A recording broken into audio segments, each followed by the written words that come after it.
Hey guys, welcome to the Virtus Performance Podcast. Before we get stuck into this week's guest, I'd like to thank all you guys who have been listening, who have been sending emails and sending messages of support. It's amazing to, one, know there's people listening, and two, to know that we're actually making a difference in your lives and that we're, focusing on our why, and we're actually making the world a better place. So for all you guys that have sent those messages, thank you very much. None of them go unnoticed. I appreciate them all immensely.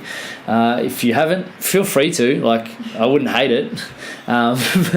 If you'd like to share and subscribe and do all that kind of stuff, if you like the podcast, please plug it to your friends and tell the people around you, because we genuinely think we're making a difference, and we love it when we start seeing those numbers going up. Today on the podcast, I sat down with the wonderful Fit with Georgie. This is episode number 37, I think.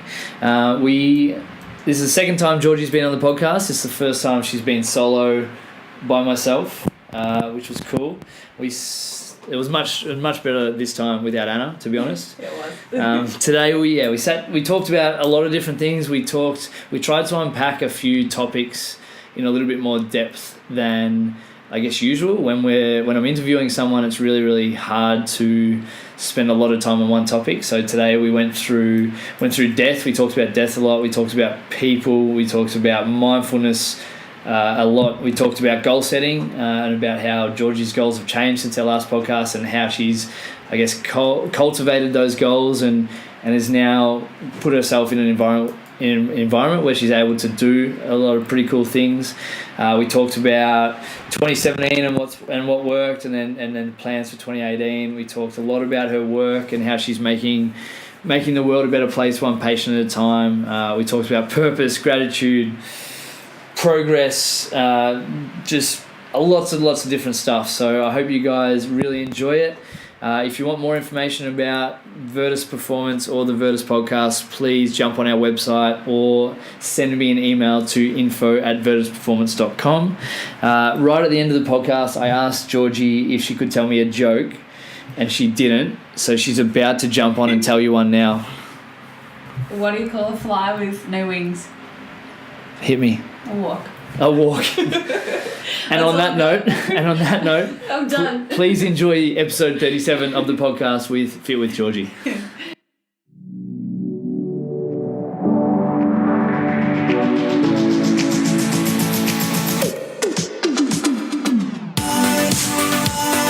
My personal and business goal is to be just a little bit better every day. I believe everyone, especially normal people, have a story to tell. The Virtus Podcast exists to help us all find small ways of consistent improvement by discussing the journey and experiences of each of our guests.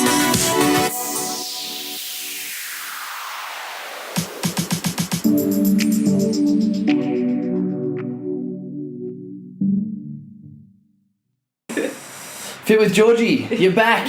I'm back. What a day. How are you? What a day. I'm good. I'm very excited because it was my last shift before the Christmas break. Finished work, and it's awesome. Sunny. Went down the beach. It's beautiful. It's been a good day. Hasn't it? What's it been like this year? So is that first year all done? No, in February it'll be my second year nursing. Yeah. It's been 2 years. That's crazy. Yeah. Awesome. I'm fine. How have you changed since you started? Oh my god, immensely. In terms of nursing or in terms of... Both. In terms of how do you approach nursing and how do you approach life? Is it different? Totally. So for nursing, like going from brand new, like little baby student to grad is like a huge increase. Like if it was on a bell curve, it'd be like full vertical from launching and, fully fledged. And I always say that my first year of nursing is like a massive year of growth. It was massive. Yeah. It was amazing. And actually I get a lot of people that message me on my Instagram, or they send me emails because they're like student nurses or grad nurses or aspiring healthcare professionals, and they say like, what advice have you got or anything like that. And my advice is always like, just be a sponge and soak up as much as you can. Just be ready to load up on just learning. Yeah, ask lots of questions. Like I was telling you just before, I'm like the annoying nurse that's like asking lots of questions and like poking the doctors, and just be curious and yeah, and your progress and yeah, it's crazy. And then as a person, like, I don't know what I've been exposed to in the hospital, and like the people I've met have always, like, whether you realise it at the time or not, I've always like left with something that's like contributed to me, like for the day or from each kind of person, like and sort of, you know, so it's almost been 2 years and I've collected little things that have taught stuff about me, and yeah, that's crazy to look back from like who I was to who I am now. That's pretty cool to be able to kind of have that reflection. Are you good at giving yourself pats on the back or giving yourself quiet times of reflection to look back on it all? Quiet times of reflection, yes, I like to think so, but pats on the back, probably not. I'm probably more like critical or analytical. I do spend a lot of time like by myself or doing like a lot of sort of silent reflection, whether I'm doing yoga or like exercise, going for a walk. Yeah. I'm often doing lots of reflection whilst I'm doing that. And a lot of the time, not being self-critical, but like analysing and running over everything that I've been doing and what I've got going on, or, you know, what I did at work the other week, or, you know, so analysing through that, but giving myself pats on the back, I probably don't do as much as I should. Why do you struggle with that? Why do you think you don't want to give yourself? I know it's going to sound really stupid, but it's probably like my strive for not so much perfection, but just to be great, or to be at the standard that I would expect of myself, or that I want to be. Yep. And sometimes that's really hard at work, because no matter what you try and do, you never reach it, or like just whatever goes on. You know, you've got your agenda and you've got your plan, and this is what I want to do, this is what I need to achieve for my patients, and then the patient's got an absolutely completely different plan, and what's important to me and what I want to get done for them is completely different to what's important to them. Yeah.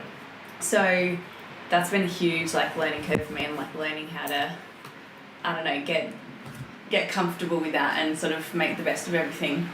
Yeah, it was a pretty important one for anyone in an industry or a job that helps people, because you can have all your goals ready to go and you can spend, you know, hours locking in, here's what I think this person should want. And then you treat them or talk to them or have a consult with them, and they go, actually, this is what I want. And you're like, oh shit, well, there's 3 hours down the drain. Yeah. How do you go about, I guess, listening properly, like actually listening to what people want? I find that really like gratifying, but probably something that I don't do enough. Yeah.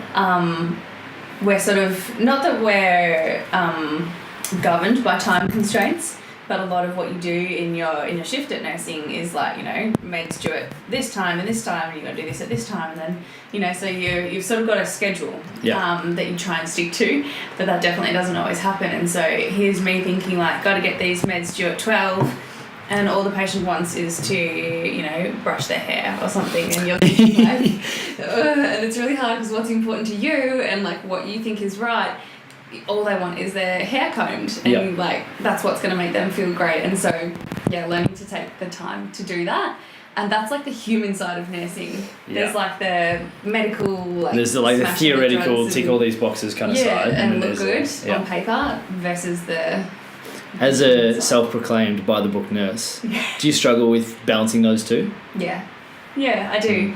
But I'll tell you what, the thing that I find the most gratifying is when I get to spend those like human moments, I guess, or when I step back and think like, okay, you know, like just relax, and you know, it's like on my shift this morning, like one of my patients, I'm trying to give her her tablets and make sure the tablets are on time and really important medication, and she wanted to go to the bathroom, so I was like, okay, we'll go to the toilet. Took her in there, and we were in there for about 20 minutes, and I was like, and she wanted to brush her teeth, and then she wanted to like comb her hair, and I'm sitting there thinking like, I'm gonna look like a dick because your medication's so overdue, but she wanted to do all that stuff, and I was like, it's really challenging. That's when you like, frustrating. That's when patience really like becomes, is it like a virtue? That's when it becomes like really important. You gotta be like, okay, just relax. That's pretty cool. Have you, I guess, had that... I completely forgot what question I was going to ask.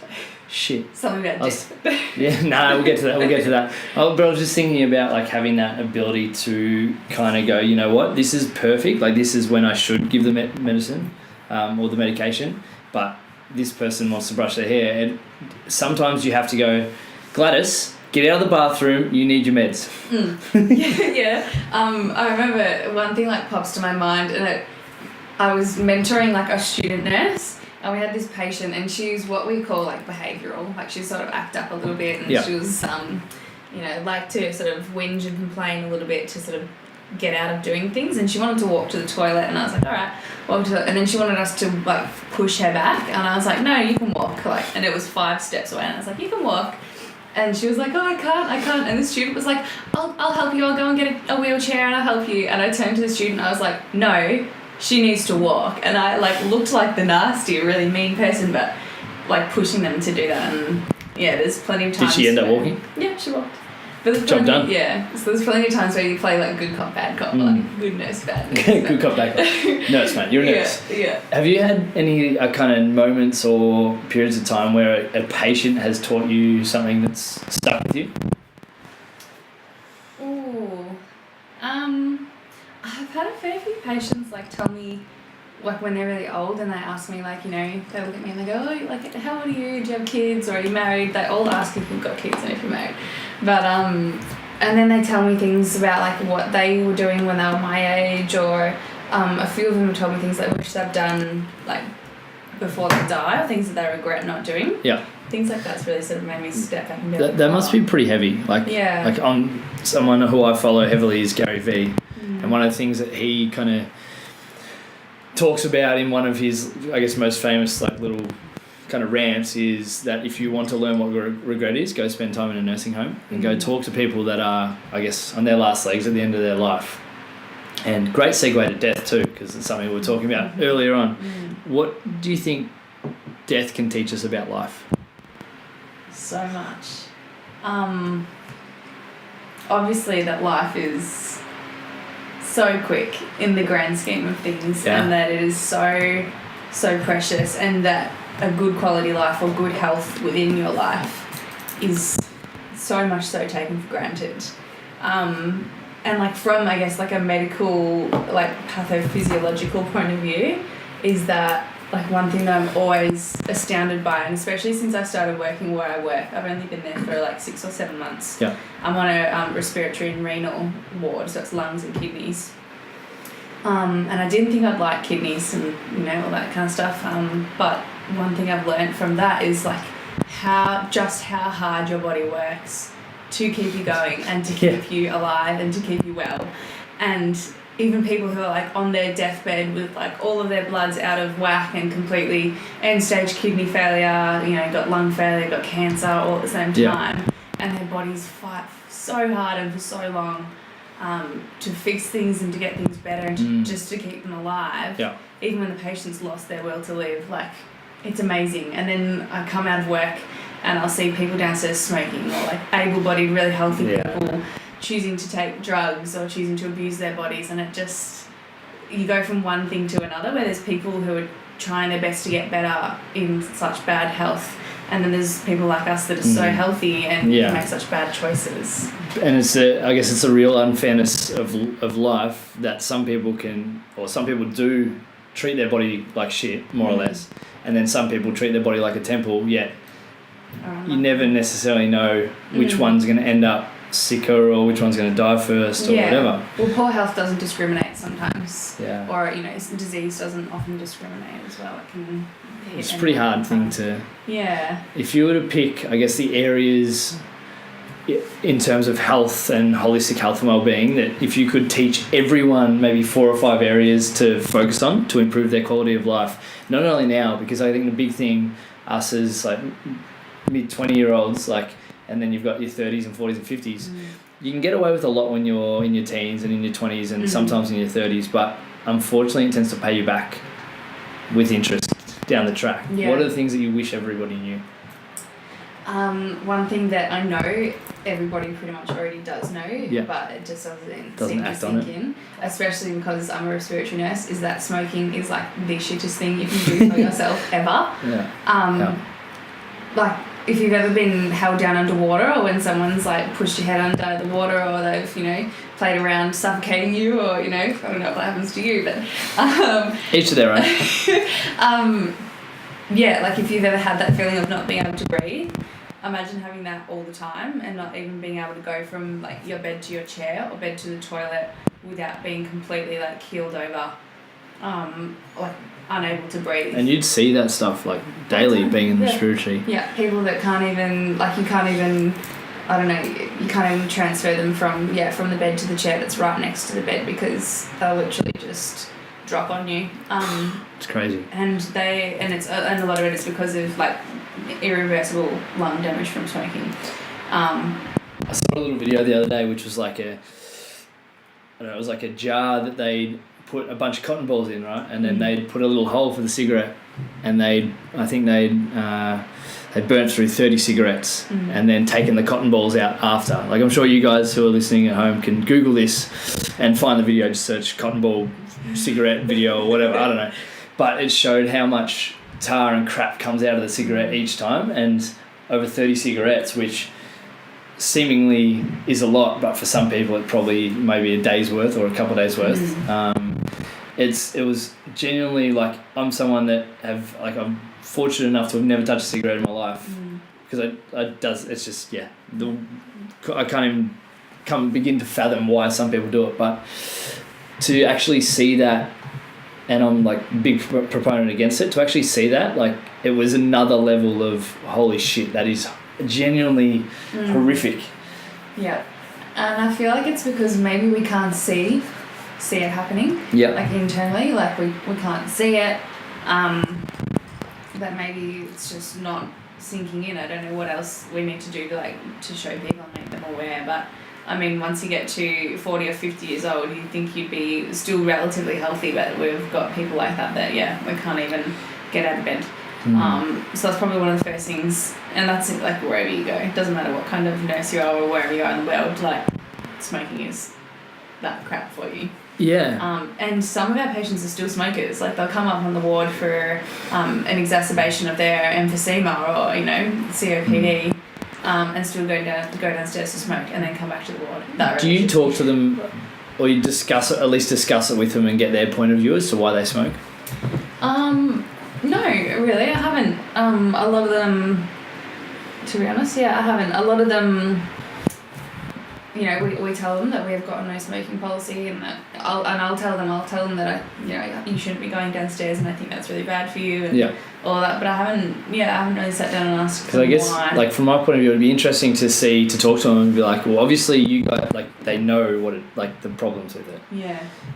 Whether they just go, nah, fuck it, I'm gonna do it anyway, or whether they go, oh, but I'll be okay, or it's kind of like that whole, like, you're bulletproof till you're not. Yeah. Kind of thing. I'm not that bad yet, or I'll quit when it gets really bad, or something like that. I don't know. I find it's an interesting mindset, and it's really, like, we do it in all aspects of our lives, but it's really easy to bullshit ourselves that we're doing the right thing, or that we're making the right decisions, or that we're looking after our long-term health when really we're probably not. Yeah, or that you can, like, quit later, or I'll stop when I need to, or bad habits like that can be really hard to break sometimes. Do your patients, when they kind of talk to you about what you're doing now and things like that, do they talk about regret much? Apart from there's ones that have told me, like, I regret not doing this before I've been unwell, or I regret not doing this before I die. A few of them have regretted, like I say, like, I regret smoking, or I wish I never did that, or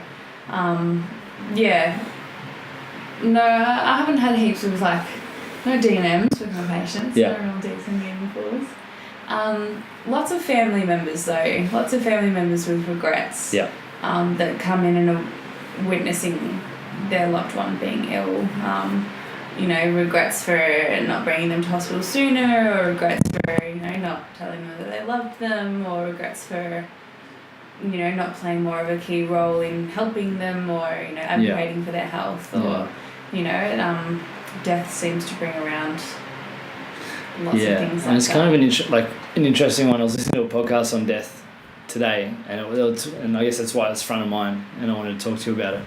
But it was talking about the experience, death is experienced kind of two ways. It's either you're the person passing away, and you have that anticipation of loss, and you know that it's coming, and you realise and start to think about all the things you miss out on and you won't have, and the family members you won't see, and things like that. And you assume that you're going to, like, either to nothingness or to a magical place or wherever you feel as though you're going. It doesn't really matter because no one knows. And then you've got the people that are experiencing death but through someone else. So whether it's a family member or a friend or someone that's passing away, or you as a nurse, that you can kind of look at that, and there's two different ways of you experiencing it. Have you found that there's a difference between the person that is passing away and their family members who kind of know it's coming? Yeah, it's a lot of the time the patient accepts it a lot sooner than the family. Yeah. And depending on like why they're in and what's going on with them, I guess, like especially in the elderly, the families are the ones that make the choice to like continue treatment, or it's their call to say like, let's stop treatment. Yeah. And for us, we probably nurse patients, or we hold on to them and prolong their life or prolong their suffering for a lot longer than they probably should, because the family's not ready to let go. Yeah. And I've had patients that look at me and say, like, I just want to die, like, please just let me go, and, like, I'm ready, and, like, I've had enough, like, I just don't want to do this anymore. And the family comes in and it's like, how are they going? Yeah, they're going to be okay, yeah. But last time she came home, or last time she got better, and, so helping the family to realise is probably a big thing. And just the other day, actually, being so new, like you don't learn about how to deal with death at uni, really. Stop stealing my questions, mate. No, you don't get taught how to tell someone that their loved one has died or is dying. It's not something that they teach you. It's just something that happens, I guess, with experience. And I find it really hard because, like, I'm not super experienced. I've had plenty of patients pass away, but in the grand scheme of things. Yeah. Like knowing what to say, but it was just the other day, it was sort of the first time I've been really honest with a family member about how unwell their loved one is. Yeah. Not that I sugarcoat things, but I do try and draw on the positives. Like people want to come in and hear good news about their family. She's doing this and blah, blah, blah. And I had a family member come in, and from a nursing perspective, we could tell that this patient was going to pass away pretty soon, in a couple of days or so. And the family came in and they were like, oh, how's she going? And I was really brutally honest, and I said, like, she's not doing well at all, and she's gotten a lot worse, and she's receiving maximum of everything that we can give her, and she's just still like going really, really far and quickly downhill. Yeah. And that was really, really hard, but also I think to sugarcoat it and to tell them that she was going to be okay would have been even worse. It prolongs, I guess, suffering and that ability to start beginning to deal with it, maybe. And then, if you're able to have that conversation, they might not appreciate it straight away, but, I'm sure later on, upon reflection, they probably do a little bit. Do you think and like obviously you talked about not going through it at uni, but do you think we need to have that conversation about death and make it a normal thing to actually talk about it? Yeah, I think even in just the general public, not even just in hospitals or anything life, we talk about birth and how great that is and how great, all of our little milestones are, and death is just one of those as well, and it doesn't have to be a sad thing. Plenty of people pass away outside of hospital, pleasantly and happily, and plenty of people don't as well, but it's completely just part of life. And well, it's the only thing that we'll all do. The only thing that's certain. It's just inevitable. So it's. Yeah. So why are we so afraid of it? I think because of the finality of it, because of the uncertainty behind it, and because of the inability to know what's next, or if there is anything next, or if there is. But do you think has death and your experiences at work with death, has that changed or altered the way you live your life? I know that every time I look after a patient, like if they've passed away on my shift, or if I leave work and I know that they'll pass away overnight, or within the next couple of days if I'm not going to be there, I always leave feeling really grateful for my own health, which is sort of a given. It really makes you reflect on that, but it makes me. I feel like it humbles me a little bit every time and makes me sort of soften. And I've come home after a death of one of my patients. She was quite young, far too young to be passing away from what she did. Was unfortunate, and I came home and cried. It was really hard, and she was a complete stranger. I knew her for about 48 hours, but I was with her in that most intimate time of her passing away, and it really does. It changes you a lot, and it humbles you and makes you see a different side of things that you just wouldn't ever really get to see otherwise. Has it made you take more action and chase the things that you want? I think so. Yeah, it's made me sort of, maybe it's like I see it as a kind of in a weird way as like a motivator. You know, I say that I leave and I always feel like very grateful for what I can do, and you know, you might be looking after a patient in hospital that's grumpy and they yell at you for doing this or that, and they crack it, and you know, then I get to leave work and go and run on the beach in the sand and go for a swim, and you know, and then actually I was thinking that when I was down the beach today, just thinking like how lucky I am, and even just to be able to simply take my shoes off and put my feet and scrunch them in the sand, you know, it's crazy. It's just an important yet simple thing to do. Yeah. To just go, shit, we're lucky. Like, the simple things. Yeah, I think that's the part of death that's the effect death has on me. I want to be able to talk about it more, and want to be able to talk about it with my grandparents, with my parents, and with my friends, with my family. Because I think if we're able to use that as, like you said, a motivator, like I don't think that's a weird thing at all. But if you, like, we've got this clock running that we don't know when it's going to end, like, you know, touch wood, we're all okay. It could end tomorrow. So shouldn't that mean that the next 12, 24 hours is going to be amazing? And I think if more people live with that, I don't know, thought process or ideal that, hey, you know, my time could be up next year or the year after or whatever. And yes, we can talk with some level of certainty that maybe it won't happen, because you know, most people do live to 50, 60, 70, 80, that maybe we've got a little bit more time than that. But I think if we're able to go, yeah, I don't know when my time is, then you know, you'll stop having those arguments with yourself or things like that. And like like that podcast I was talking about, they talked about road rage, and road rage is kind of like the most unnecessary, I guess, use of our energy, because if we're in an environment where someone cuts you off and you get annoyed, but then you bring yourself back to, you know what, I'm going to die someday, they're going to die someday, everyone's just going about their business and trying to live their life as happily as possible, you probably will never be road raged. And I'd make sure that I check myself whenever I am annoyed in the car now, that road rage shouldn't be a thing, because I'm, you know, privileged enough to be able to drive my car and to be able to sit in there and listen to the music I want, or listen to the podcast I want, and this person who I might never meet is in exactly the same position. So, And you know what I think funny about road rage? I heard about this in a podcast, and I do it all the time now. And it can apply to heaps of different things, not just road rage.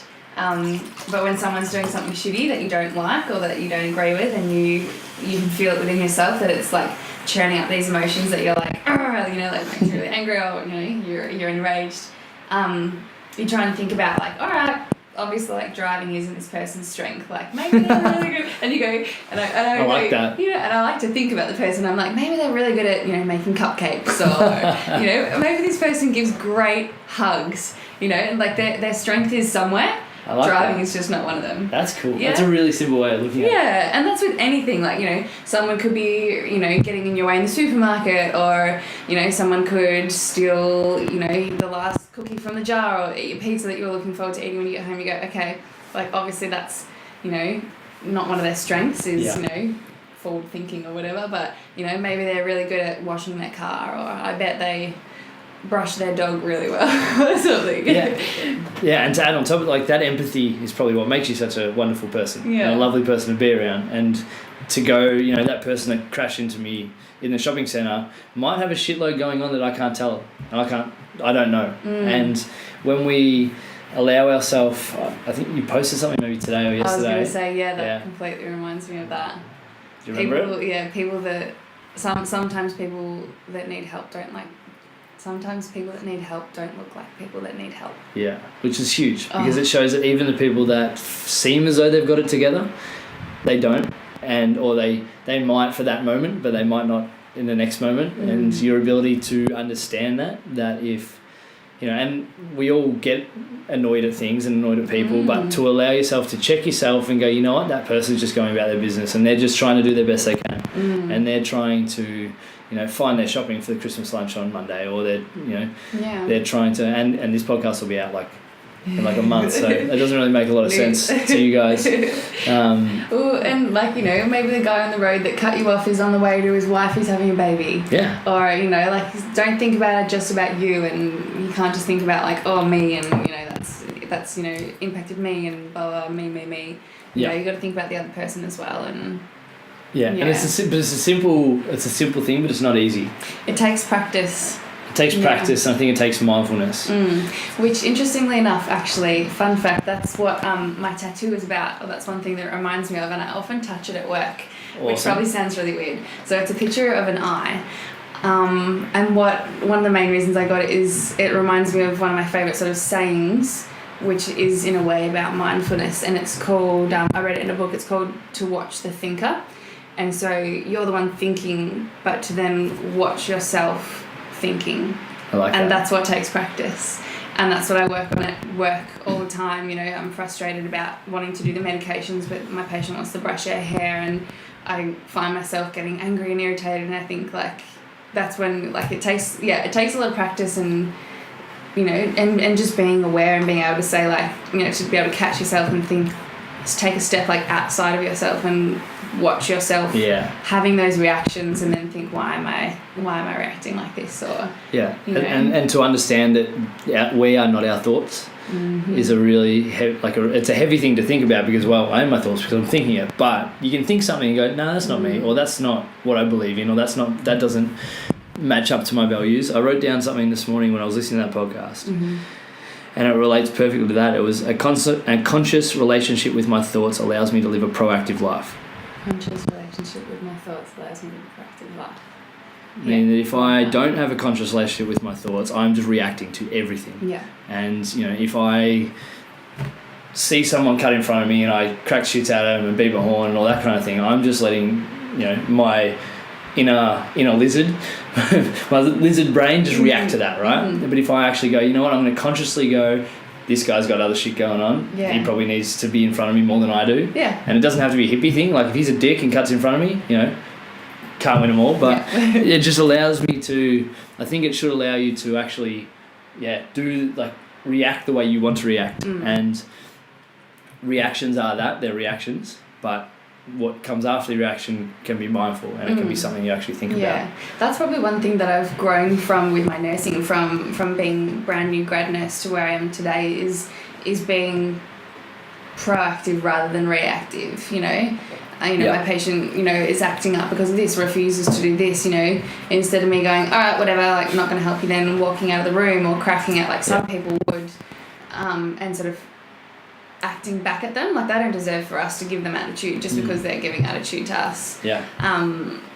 But that's one thing I've learned, I guess, is to step back, and instead of me cracking it and thinking now I'm going to be late for lunch, turning around and thinking okay, how could I have done that differently, or maybe should I help them with this, or what else can I do, to work with them and do it in their way or a different way, or that kind of thing. It's one thing that I've learned. As soon as you can use that self-reflection to kind of go, how could I have dealt with that issue differently? And I'm sure we've all had issues in our life where we just blame someone else, or blame the environment, or blame the situation, or whatever. But I'm a big believer that if I communicate with someone and they don't hear what I'm trying to say, that it's not them not listening, it's me not communicating it the correct way. So all I have to do is manipulate the way I communicate, and hopefully the message will get across. Yeah. And if it doesn't matter. Try the third way, try the fourth way. I learned that as a gymnastics coach. So when I used to coach gym, and I would try and say you're teaching backflips, and you're teaching it to a group of 6 different girls. And you set it up the way this is the way I've taught to teach backflips, this is what I think I need to teach, and how to break it down. 2 girls get it, and the other girls are like, what the hell, I have no idea what's going on and can't get it. And part of that could be just natural talent and ability, but a lot of it is just explaining it in a different way. Some people are different kind of learners, and it happened to me even when I was a gymnast. I wouldn't be able to do things for ages and ages, and then one day my coach would be away and we'd have a sub-coach, and they would explain it their way. You know, same skill, different explanation. Yeah. And it would just click, and you get that light bulb moment. Yeah. Well, some people like learn through seeing things, through movement, through kinesthetic learning, through auditory learning. Like, and if we're able to identify that and know, like, your gym coach, if he knew that this is the way that little Georgie learnt, then he would have been able to go, okay, you three who know it, I'm going to teach Georgie it this way, right? And I find that in the gym, with my clients, some of them I can just say, this is what we're doing, and I know they're going to do it. Some of them they have to feel how it feels, and some of them they need to see me do it. And when you're able to identify that, like, you're kind of rolling, because then everyone can learn the right way and everyone's moving forward. Yeah. It's not one size fits all, is it? No, and definitely that happens not. in all walks of life, whether it's like nursing or coaching or anything that you're doing.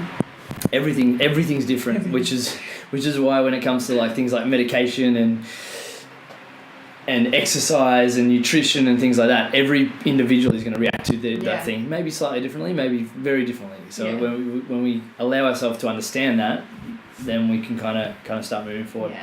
Do you have a bucket list? You know what? I've never actually physically... What are you doing? Stop that. Lockie's picking at his pimples on his shoulders. It's bugging me. Put a stamp on it. I've never actually physically written down a bucket list on a piece of paper. Probably more so out of fear of not achieving them, or being the non-achiever.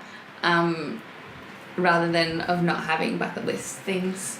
Yeah. At the start of 2017, like, I had my diary, and in that I had goal setting and plans, and, you know, like, where do you want to be when you're halfway through the year, and where do you want to be at the end of the year, and where do you see yourself in 5 years, and, you know, what can you do to get there, blah, blah, blah. Yeah. I actually, for the first time, wrote down some pretty big and meaningful things. Awesome.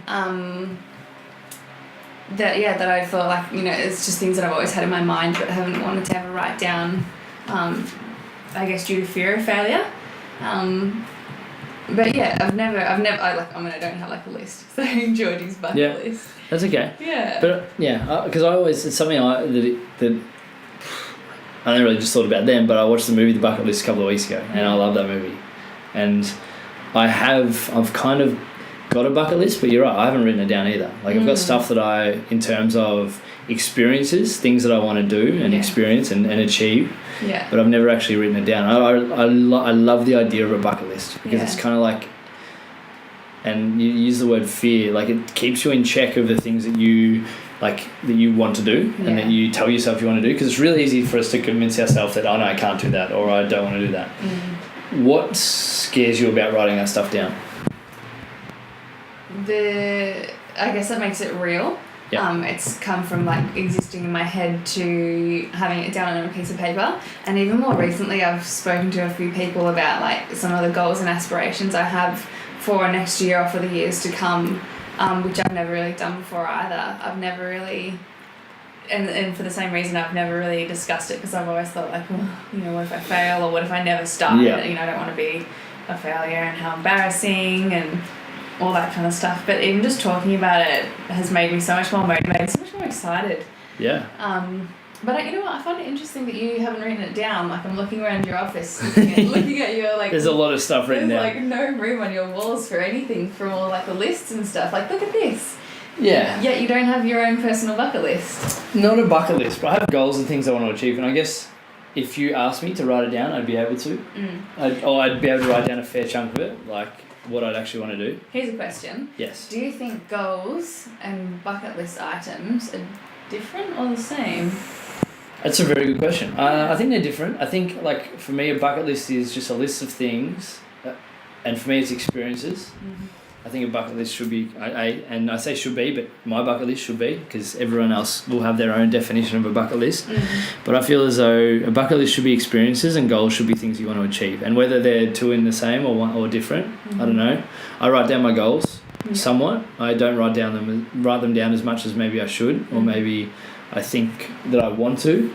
But a lot of that's because I've come back to a lot of my goals is being present now and loving now and enjoying what I'm doing now, rather than worrying about, well, where am I going to be in 6-12 months. Like, I know that, in 4 or 5 months I'll be in South America on top of a mountain. Like, Yeah. is a bucket list item to be there? Yes. Like, yes, Machu Picchu would probably be on my bucket list, but I'm going to be there in March. So does that mean it needs to be like written down on a piece of paper? Yeah. Maybe not. Yeah, I don't know. It's an interesting one. It's something that I probably haven't really thought about properly. Yeah. I mean, things like would you put like get married and have a baby? Like, not even a little bit. Yeah. Like, I mean, that's something that I want to do one day, but I don't know if that's not really a goal or a bucket list thing, is it really? What's a goal? Yeah. It's a goal. Yeah. Well, it's probably a B goal.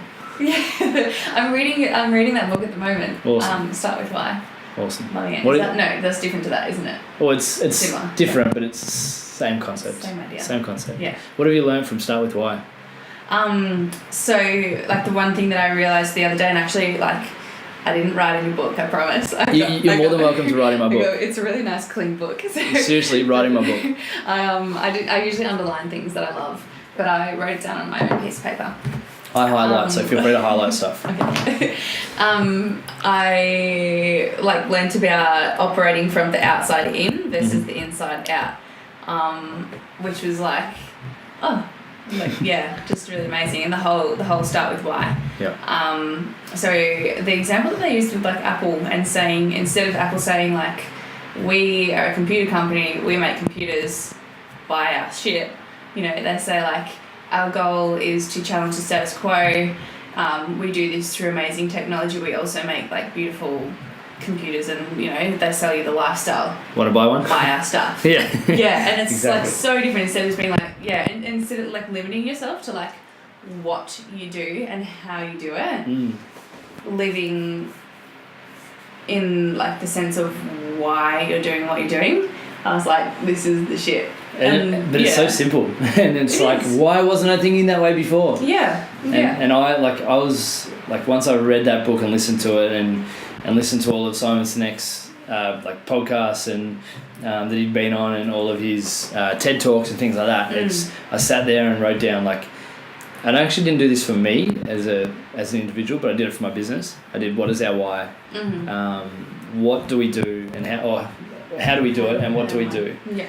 And that's been kind of like, it's on the wall behind your head. Like, it's been something that I come back to daily. Like, I'm sitting in here, and we were talking about it before. I was getting annoyed that, some amazing podcasts had 300 listeners less than one that's wasn't so amazing. Well, not so amazing, but wasn't as kind of groundbreaking as I thought the other one was.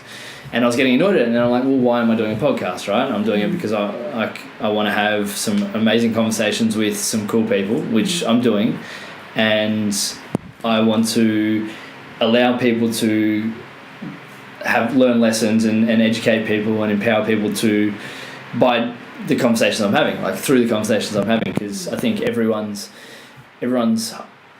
hindsight is other people's foresight, right? If I can learn that you deal with death this way, then maybe I can learn something about that, so when I have to deal with death, like, and when you come back to it, well, this is why I'm doing it, then it's, you don't have that anxiety or that frustration or that disappointment about not hitting your goals. Like, why do you play football? Because I love playing football with my mates. I like the team environment. Awesome. You didn't win, bad luck, but you enjoyed doing it, right? Like, why are you a nurse? Yeah, exactly. Yeah, exactly. Yeah. So why have you done it for your business and not for yourself? And that's a good question. Do you think being Lockie, who is the CEO of Virtus, and Virtus is a huge part of your life, but you were yourself before you were Virtus. Do you and Virtus share the same why? I think so. Yeah. Yeah, and I think the reason why Virtus and I share the same why is because it's like what I've created and what I've fostered and grown and built and everything that is what I am is what I'm trying to promote and grow through Virtus. Like, if you ask me why I do what I do, it's exactly the same as why Virtus does what we do. Yeah. And I guess the magical part about it is it's the same, but there's a lot more arms because there's a lot more different people. So there's a physio component of it, there's a myotherapy component, there's a Pilates, a yoga, like there's all these different components of it that allow other people to join my why. And one of the things that we were talking about in the podcast, another podcast I did, which for you guys listening will be a couple of weeks ago, but it was only yesterday, we were talking about like building a boat, and as a team, like the team builds a boat, and we want everyone sailing on the same sea, so that we're all working towards the same goal. And I think I'm fairly fortunate that I've been able to choose and have some of my team choose me to. They come here because they're all here for the same reason. And yeah, whether my why, it would be slightly different to the Virtus one that I've written down. It probably would be, because it would include a little bit more adventure and world travel and things like that. But like to go back to the ABC goal setting, which you've done. Yeah, you finished it. Doing. Yeah, which is fine. Like I said, it can take months sometimes. Yeah. Like my C goal has both a personal element and a Virtus element, right? Like, and I love putting my goals out there for the world to hear, and I love writing them down and letting people know about them, because it, like you said, it makes it real. And we'll talk about failure in a minute, but and if you fail, you fuck up, doesn't matter, because you can just move forward. And like my C goal is to be able to grab my lovely better half KP and travel anywhere in the world for 3 months, and know that Virtus and everyone in it will continue to improve and get better while I'm away. Yeah. But that's my C goal. That's my thing that scares and excites me at the same time, because if I'm able to do that, I'm technically not needed at Virtus anymore, which is something that like, as like someone who's created it, like it's kind of a cool feeling, but kind of a scary feeling. Yeah. But then I have the ability to adventure and learn and grow as a person, which is only going to help Virtus down the track. I was going to say, because you always say that your goal is to make the world a better place. And, you know, you said like my goal like includes a lot more travel, but then if you go, so why does like what about travel, blah, blah, but why? Yeah. I guess it still comes back to, it can still relate back to your goal of, you want to travel to make yourself better, so then you can use those experiences to make the world better. 100%. And like each individual is just a sum of all their experiences, right? I'm probably somewhat of an optimist if you were to ask me if my glass is empty or full. It's empty at the moment, but I guess I truly think that people aren't necessarily good or bad. They're just filled with good or bad experiences, which can shape their mindset and their who they are. And I don't think you can't change who you are. If you've grown up with 25 years of bad experiences, who am I to tell you that you're a bad person? Yeah. But I want to be able to help foster positive growth, right? So yeah, I think that's, I don't know why I started talking about that, but I think that's a really important one, that if you use those experiences to help make the world a better place, you don't necessarily, even like we were talking about altruism yesterday, and like there's no such thing as true altruism, because if you're helping someone, you feel good about it. But isn't that like kind of the point? Like that's kind of the main reason for it all. That's one of the reasons I do it. It makes me feel good about myself. And I've always said that like when others are happy, I'm happy, and how can I achieve that? I can achieve that through helping other people be happy. But one thing that I was just thinking about then, when you were saying like a person is just a sum of all their experiences, do you think that you can choose to not be your experiences, or how, like what percentage of your experiences are you? Because say, as a child growing up, I was neglected by my parents. I could then become an adult who is, not very outgoing and is not ambitious, and who sees herself as a failure and, just doesn't want to achieve anything and has no drive because, I've been neglected, I've got low self-esteem, I'm going nowhere, I'm a nothing. Yeah. Or, and maybe that's consumed me 100% of that experience has just become me. Yeah. Versus I can look at that and think, hell no, like I don't want to be like that I'm not going to let that happen to me. Yeah. Yes, it has happened, but I'm only going to let that influence me to be better. So I put it to you that are we really a sum of our experiences, or I'm gonna contradict myself because I'm human and I fuck up.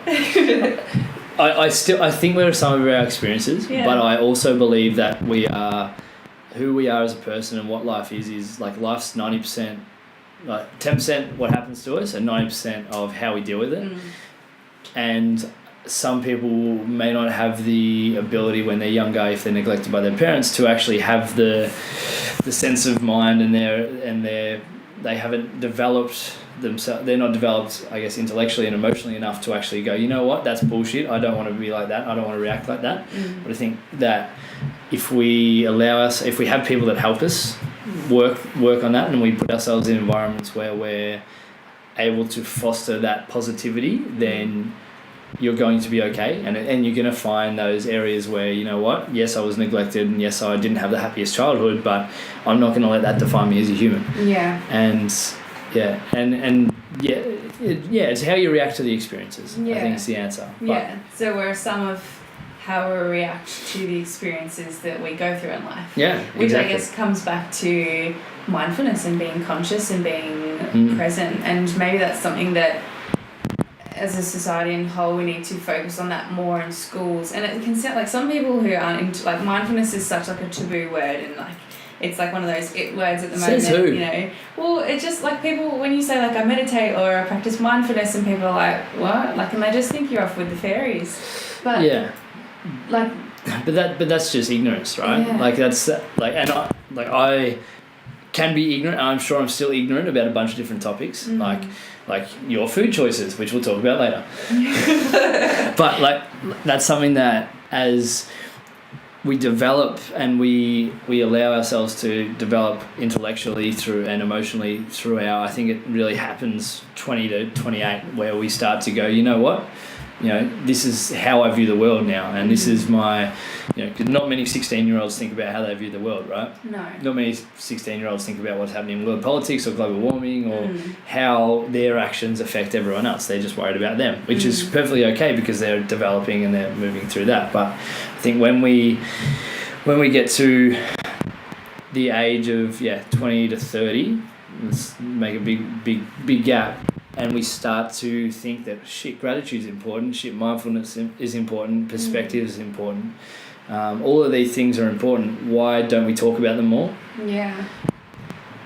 It comes from just having, like, for me, it's just having that conversation. Like, if I talk to you about it, you'll talk to someone else about it, you talk to someone else about it, and next thing you know, you've got.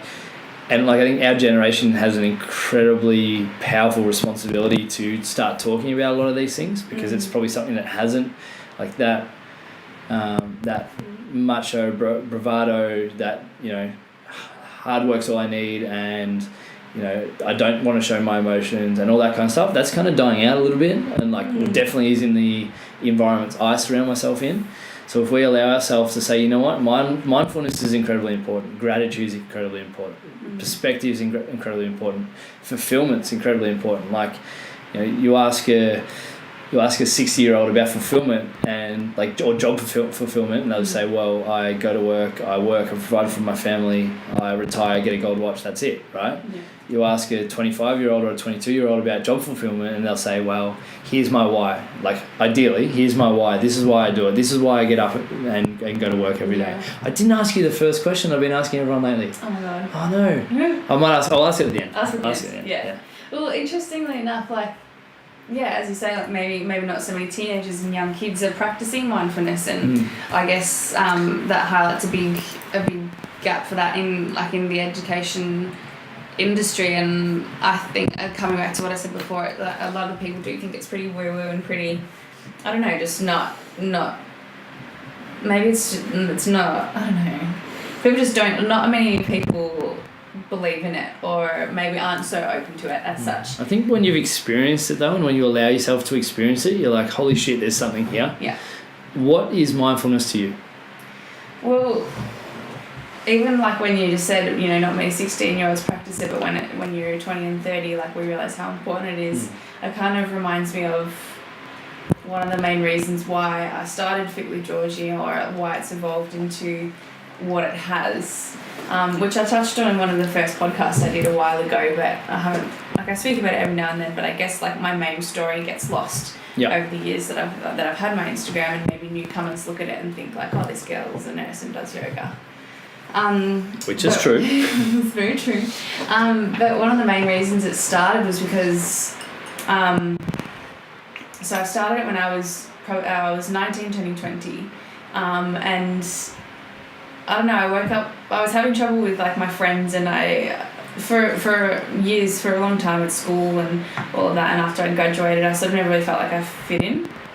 I never really felt like I fit in 100%, and I always felt a little bit sort of a black sheep, or just not quite in with the crowd, and I always just thought it was me, and like, you know, maybe I'm just, you know, I'm not, you know, maybe I need, you know, a new dress, or I need the latest heels, or maybe I need to be seen out. And which as a 19-year-old is a perfectly okay thought process, right? Yeah, and I'm completely, like, I don't have any regrets about it, and it's, there's nothing that I think was bad about that, but I always sort of felt like I didn't really fit in until and so I was having like issues like with my friends, and sort of just felt like I didn't really fit in. And one day I woke up and I just thought, and I was doing stuff that I knew I didn't enjoy, or that I didn't really want to do, and not bad stuff, but like I was going out drinking and partying, and I was like, stuff that wasn't serving you. Yeah, and I was like, I don't enjoy this, and I didn't feel good, and it made me feel like nervous and anxious, and it just wasn't like productive to how I wanted to be acting and thinking and feeling. Yet I kept on doing it until one day I just woke up and I thought, like, fuck that, like, I don't want to do this anymore. I'm not going to be like that. Like, and I'm just going to, like, I've had enough. Like, I've had enough of forcing myself to try and fit in and feeling crap. So it's a pretty huge thing to act, like, as a 19, 20-year-old to actually go, you know what, that's not going to be me anymore. Yeah, it was really hard. And especially, like, that meant not throwing away, but letting go of a lot of connections and relationships and friendships and the definition that I'd built of myself, sort of letting that go. Yet it wasn't a real definition of myself, it wasn't who I wanted to be. And coming back to like the whole mindfulness is that, like, I guess I'm pretty lucky that I had the ability to sort of look at it and realise at the time and think like, like I'm unhappy, I don't want to be like that anymore, so I'm going to change. But perhaps that could have happened years earlier if I had had that. But and I like, one of the quotes I love is, what if you were to live your life again, what mistakes would you make? And I can't remember who said it, but he said, I'll make the same mistake, or would you make the same mistakes again? I said, yes, I would make the same mistakes again, I'd just make them faster. I like that. So, which shows that, like, that would have happened when you were ready for it to happen. And I think that your ability to, and that's not a normal thing for a 19, 20-year-old to do. You know what? I'm going to be a different person. Or I'm going to be the person I'm meant to be. I'm going to stop being this different person. Yeah. What do you think allowed you to do that? Well, number one, I was just fed up with feeling like I don't belong.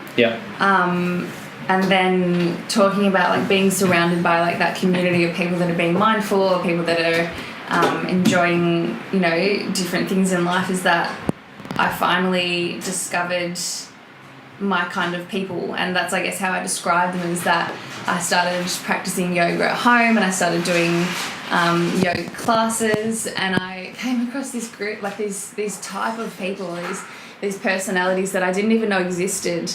And it was almost as if my mind and my body like did this big exhale and like a breath of fresh air, and just went like, like I've finally found my people, and I finally like found where I fit in. I didn't know they were out there, and that's why I sort of felt like I was the one being the loser and that I didn't fit in and belong. It was because I didn't know that my people were out there, and it turns out my people are, you know, like the kind of mindful, conscious, like healthy, driven people. Was it something that got easier the more momentum you created for yourself? Was it something that when you, I guess, made that conscious decision to not I don't want to use the word change, but to move more towards who you were as a person? Did you feel it got easier kind of every little step you took? Yeah, I guess it got easier in the sense that like I started to feel so much better about myself, and I felt so much more confident, and I felt like I fit in, and I felt comfortable, and I felt like wanted and loved and validated and like appreciated. Whereas in the past, like I always just felt like I was forcing myself to try and fit in, and like it's like trying to fit a square through a circle. With, like it's just not going to happen, you know. And as much as you try, and it's just going to damage the square, right? And you know, and so I'm the square. You know, you're damaging yourself trying to fit in with everything else. But I think the biggest and scariest step is letting go of that definition that I'd built of myself for the past 19, 20 years. And turning around. And I'm a pretty cold turkey kind of person. Like I'm like really like one or the other. And so I literally just dropped everything that I'd done. Were those friends and those people you were hanging out with, were they school friends? Yeah. Yeah. Like something I was talking about with a mate the other day about like school friends versus real friends. And yes, you can create real friends at school, right? But whatever school you go to, you might only have 100 other people in your year level. And then if you're in a class, you might only have 20 other people in that class. And what you're meant to create, and some people do create lifetime friends in that class because you connect with someone. But if you don't, that's okay.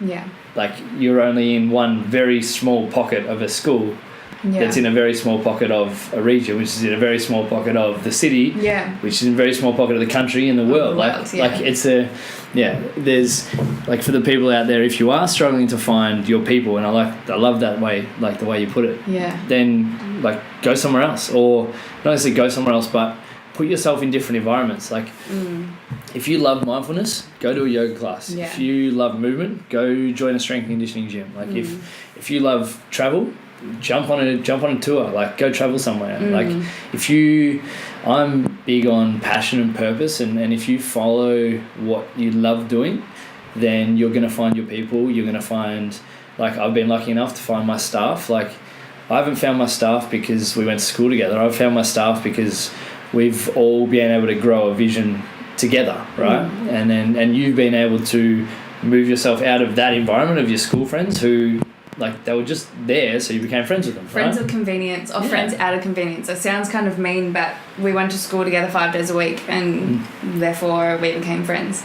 But outside of school, when things, we moved on, we became like adults at 18, we didn't have things in common anymore, and letting go of that, it was probably one of the scariest things, but also like one of the best and most gratifying things. Yeah, one of the most, I think it's the most selfish things you can do, but also the most selfless, is if you're not in an environment that's not serving you, then you need to remove yourself from that environment, because if it's not serving you, then you're not going to be serving everyone else. And that ability to move from that environment allows you to, one, serve yourself and then serve everyone else. And most people just want to make the world a better place, like I know you do. And if you're able to be in an environment that serves you and that brings you up and that pumps up your tires and that helps you, be you, then the world's going to be a better place, right? And you're going to help all those people when they're down or when they need the help. So why do you think so many people don't move out of those groups or move on or break free of those definitions or those constraints that they've put on themselves or that they've sort of inherited as they've grown up? Why do you think there's some people still stuck in that? Why do you think some people still smoke? Because it's convenient. They've been doing it for 20 years. Like it's habit, right?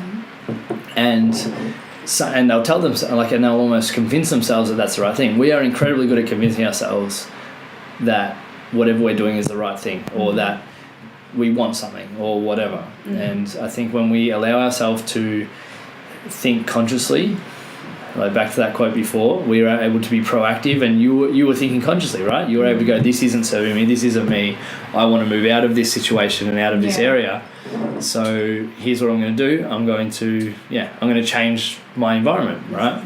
And I think if you're, and a lot of people do meet lifetime friends at school, which is awesome, like perfect. You don't have to look anymore. Done. Yeah, exactly. Sorted. But that's exactly it. And it's like, it's not to say that those people aren't good people, right? But there's good people and then there's your people. Like it's different. Like yes, they're nice people, but they're just not my people. I think that's okay. And I think the convenience is a big one, and that inability to be proactive. And one thing why I asked is, like, I guess my idea on it, and it's like, I swear every part of my life at the moment is like something that I've heard in a podcast. But that just goes to show how great podcasts are. But you relate to it, right? Yeah, it's because it's relatable. But I heard this quote, and it says, all people need is permission to behave, which I really, really like. And some people might notice, like on my Instagram, in my comments or in my stories, I sometimes give people permission to do something. And maybe all I needed, no one gave me the permission. I'm lucky that I did it myself.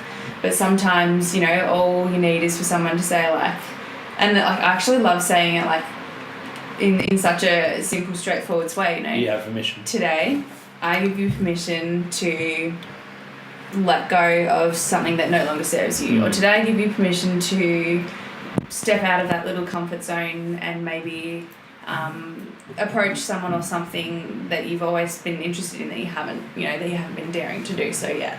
But yeah, most people, all you need is permission from someone else to behave.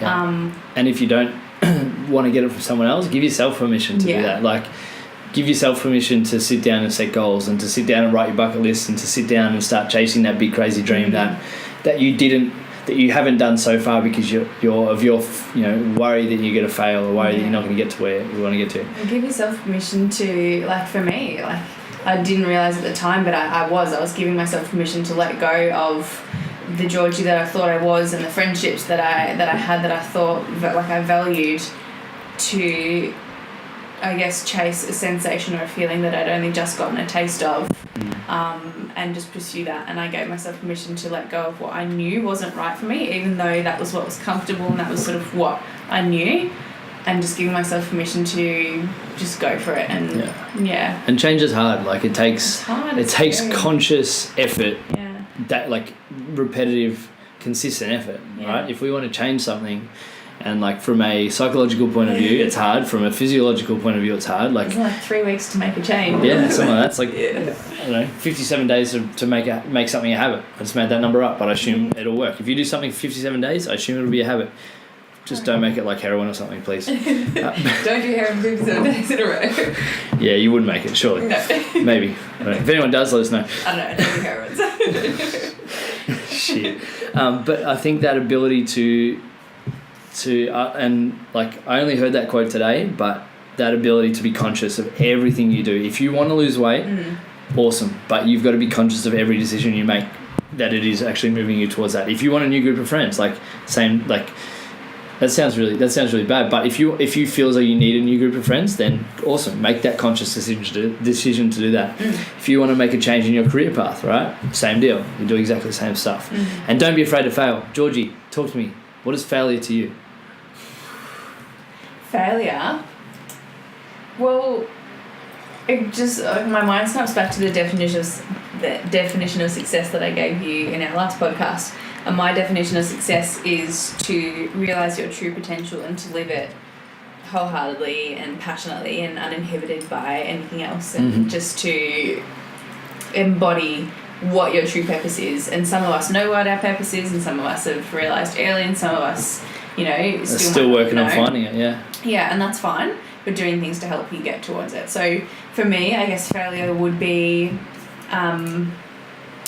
maybe knowing what your purpose is, or having those things in reach, or knowing what you can do to get there, but maybe ignoring it, or letting it pass, or dropping the ball, or just not, like, failure to catch on, to go for it, out of fear, out of, not wanting to rock the boat, or out of, not wanting to step outside of the status quo, or... I think it's a real shame to waste, like, your potential, or to not meet your true purpose, out of fear of, like, repercussions or what someone else might think of you. Yeah. Do you think failure can be a good thing? Yeah. Yeah. That's like my definition of, like, life failure. Yeah. But failure just in general things, failure to meet a deadline, failure to achieve your goal, failure, to pass a test or whatever. Like, I'm a big fan of the saying that, there's, like, a lesson in everything, and that whether you realise it now or later, there's always something that you can learn from it. And I think failure is one of the best things that helps us grow. Yeah. But it's a matter of being able to be conscious and being able to realise that there is a lesson there somewhere, and not just being able to think, like, oh, okay, well, I failed. It failed, that's it. But like, I think, like, as someone that has failed over and over again for a long period of time, it's been the one thing that's allowed me to progress and to continually move forward. And, like, I'm someone that, like, hunts progression and wants to be moving forward all the time. But all those failures, even though at the time they were the worst thing or a bad thing that could have happened, they're the things that I look back on now and went, you know what, if that didn't happen, we wouldn't be here, and if that didn't happen, then I wouldn't have done this, and then this person wouldn't have been helped, or this wouldn't have changed, or we wouldn't have been able to run this event or whatever. And that ability to embrace failure and embrace fucking up and embrace making mistakes, like, because we're, like I said before, we're all human, right? If we can do that and do that consistently and do that, you know, without not doing things for that fear of failure, you're going to be successful. You're going to achieve things. You're going to do things that you never thought you could, because you're putting yourself out there and making yourself vulnerable enough to fuck up and to not do the right thing all the time. Yeah. Well, what kind of lessons do you learn from success? Probably not as much as what you learn from failure. That's what I guess that's one of my thoughts. Yeah. And that, like, it brings me back to, like, what you said before, is where are some of our experiences, if you're some of your experience, like, you'd be a failure, right? Yeah. But where are some of our of how we react to those experiences? Well, that's exactly. But it's like back to that same word. It's mindfulness, and being mindful of, if I succeed, then, and this is kind of like a two-part answer, but if I succeed, I want to give myself a pat on the back. And like you were saying before, that you struggle to give yourself pats on the back sometime, and I think everyone does. And I think whether that's that, like, I was talking to a couple of friends who have just graduated medicine, right? And they are were unable to give themselves pats on the back for finishing, because it doesn't feel real, right? But you've, like, if anyone else, like, they said it started feeling real when everyone else started saying well done. Yeah. And when you're able to go, you know what, like, I've achieved this amazing feat, I need to give myself a pat on the back. But on the other hand, if it's a little win, if it's a little success story, and my goal for this week was to get to the gym 3 times, I got to the gym 3 times, that is amazing. Like, that's just as good, and you deserve just as much a pat on the back for doing that, right? If you want to I don't know, compete in an Ironman, right? And your training program tells you that you need to do 2 runs this week, 1 ride, 1 swim, and you do that, bravo, pat on the back.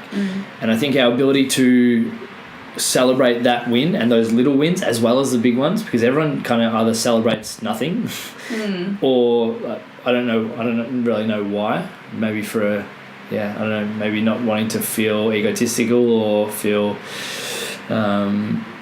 self I don't know, but, and then our ability to understand that those little wins are just as important, because they're the ones that allow you to get to the big wins. Like, I love using the analogy of, like, I think everyone gets to the bottom of a mountain, looks at the top and goes, I want to be at the summit, right? And then some people will walk halfway up and go, it's too hard, walk back down. But for the people that actually achieve and succeed, and they're the ones that get halfway up and they're tired and need to stop for a rest, and then are able to enjoy the view. And then, you know, move a little bit further and stop for a rest and are able to enjoy the view. And then eventually, if you keep working at it, you keep trudging along, you're going to get to the top. Yeah. And then you get to the top and you look at the sunrise and you enjoy it. You're grateful for that moment. You're present, and then you look over and there's another mountain that's a little bit bigger, and you're like, I want to climb to that. Yeah. Like, for me, that is life. Like, that's how life works. Yeah. You achieve something, you give yourself a pat on the back. You're gonna fail a bunch of times doing it, but then you go, you know, what's next? What's the next achievement that I'm gonna work towards? For sure. And what have you learned from those failures? You know, maybe you fail halfway up the mountain, you think, like, shit, should have been more prepared, should have bought food with me and stuff, you know. Exactly. But you've learned a lesson, so that failure you've learned part of the lesson, and then next time you'll be better. Yeah. One of my favourite Edison quotes is, I've never failed, I've just worked out 1,000 ways that don't work. I like that, yeah. But it's so perfect. With whatever we do, that's very true. We're not perfect, you're going to fuck up. Just do your best at that time and you'll get to where you want to get to. And that ability to be consistent over a long period of time, like, it's something that I've probably talked about a bunch on the podcast, but good shit takes time. So if you want something, like, none of this shit comes easy. Like, you want to be a nurse, cool, you got to go to uni for a bunch of years, right? Like, you want to be a yoga instructor, like, you got to go to I was about to say Italy. Shit. Different country. I'm sure you could probably go to Italy. Very different. But you've bit the bullet, right? In the last podcast, I think you spoke about maybe wanting to do it but not being sure when. Yes. Right? And do you know what was one of my key motivating factors? What's that? Was a quote that I heard from this guy. He's kind of cool. And it said, you got to do something that both scares you and excites you. Who said that? I don't know. No. Seriously though, like I've heard you say that a few times, Lockie, and it really was playing in my mind. And I'd said that I wanted to do it, but there was this fear of committing and fear of maybe... I was afraid of failing at becoming a yoga teacher, and it's next year, like a whole year away. Yeah. Yet I was letting this random, like tiny little fear hold me back from what I've already said and what I knew I wanted to do. Yeah. And it both scared the shit out of me and it excited me. And so I just bit the bullet and thought, fuck it, I'm going to do it. I love that. Yeah. I love that so much. Great. Yeah. It's cool to know that people actually listen to me sometimes. Sometimes. But that's the thing, like everyone goes, I don't want to do that bit because it's scary. And I'm like, well, does it excite you at the same time? Yeah. Like everyone's like, shit, yeah, it does. Like, yeah, it's scary, but it's kind of what I always wanted. And when you're able to, I guess, move away from that fear a little bit and focus on the exciting part, you go, you know what, that fear is going to be okay. Yeah. And like, a little bit of fear is good luck finding someone who's jumped out of a plane and regrets it. Like, sorry. Let me rewind it. Jumped out of a plane with a parachute on, landed and regretted it. Like, so many people will go, I am so scared of heights, and they will themselves to jump out of a plane. And they get down there like, let's do it again. Or they go, that was amazing, that was life-changing, that was game-changing, but fuck, I'm never doing that again. Yeah. Like my mum's an example. This was years ago, like KP and I went to go skydiving and mum just drove us there, all right, because she wanted to be there. And the lady said to us at the counter, she's like, we've had someone pull out, would you like to do it as well? Mum goes, no. Yeah. And I'm like, you're doing it? And she goes, nah. Nah. And I remember sitting down for like, we had like a 3-hour wait, like it was one of those days. And we were talking to mum about it, and then we stopped talking to mum, and she's like talking to herself, she's like, no, I can't do it. No, I can do it. No, I can't do it. And like she kind of convinced herself. We gave her the little push. Yeah. Like you ask her now, and I think she'll probably tell you it's one of the like best things she's ever done, because she was able to go, like, we didn't actually use that language. Did this scare and excite you back then? But I'm sure if I said to her, did that excite you? She would have been like, oh shit, yeah, of course it did. Mum would never swear, so I'm paraphrasing. Yes, but yes, exactly. But was it scary? And she'll be like, of course it was scary. Yeah. But she did it, and and you're going to be exactly the same. You're going to go and spend a month in Italy, obviously India, and become an amazing yoga instructor, because it's something that excites you, but it scared you, and you're going to look back and go, I can't believe that scared me. Yeah. And if more people could do that, I think the world would be a much happier, exciting place, because you've got, millions of people following their dreams and following the things that they love to do. And reaching their potential through chasing those dreams and all that. And I guess that is, like, in a weird way, you could link it back to just needing permission to behave, you know? In the back of my mind, I was thinking, like, does it fear and does it scare me and excite me? And, not that that's, I guess, a behaviour, but it was like a piece of permission that was like, that's what you need to do. Hello. Hey, how you going? Hey, Reese. Welcome to the podcast. Welcome. First time Reese Johnson's been on the podcast. I get around him. Say hi. What a man. If only this was visual, because, geez, you're looking good. Are you got it, Janice? Yes. See you soon. What's this in? You editing? No. I won't edit that out. See you, mate. And yeah, that's... But almost, like, I all kind of, in a roundabout way, almost gave you permission to do that without realising it. Well, that was one of the key motivating factors, and I was like, this is awesome. And 99% of it was you, and you just need that little nudge out of the plane, and you did it, and now you're doing it. So what do you hope to gain from doing that training over in India rather than just doing it here? Ooh, the travel element, definitely. The worldliness. For me, I've gone like straight from high school to uni to work, and I've not done any, like, I guess, official, like, worldly kind of travel since I've left school. So that's one thing that's always been on my mind, but I just haven't had the money to do it. And after working for I will have worked for almost 3 years by the time I go, I'll definitely have the funds to be able to do that. So yeah, like incorporating the trip to India, I'm going to do more travel as well. Awesome. Become a bit more worldly. Stop it. Yeah, but what was your question? I forgot. Can't remember. Well, you answered the question. It was why India rather than just doing it here. Yeah, I mean, like, why not, I guess, is the real Great answer. Like, why there was the opportunity to go to India, or there was the opportunity to do it in Melbourne. Both with the same company. Both are going to be absolutely awesome, but 100% all or nothing. Why would India get around me? Plus, Perfect. I heard they do really good vegan food, so. Yeah, on that, you're a vegan, no meat. Yeah, no meat. Or meat-like products. Why? As a rabid meat eater and someone that loves meat in terms of for both sustenance and for the taste, why not? Well, you've caught me at an interesting time because I haven't really told many people. She's back. No, I have started including some animal products back into my diet, which is something that I've been afraid to talk about, I guess, in terms of fit with Georgie and my definition of that, because a lot of people think of me as vegan. And that's for some health reasons and some health ventures that I'm going through and that I'm sort of experimenting with. As I've said before, I'm really sort of one or the other. I'm pretty extreme. I'm either all in or all out. I'm pretty cold turkey. So when I decided I wanted to go vegan, I just did it overnight, 100%. Ate meat one day, woke up, nothing. And in that sense, I've been really how I said I'm a very by the book nurse, and I was a very by the book vegan. I'm very I can be quite extreme, not OCD or anything like that, but just very I guess into it. Yeah, gotcha.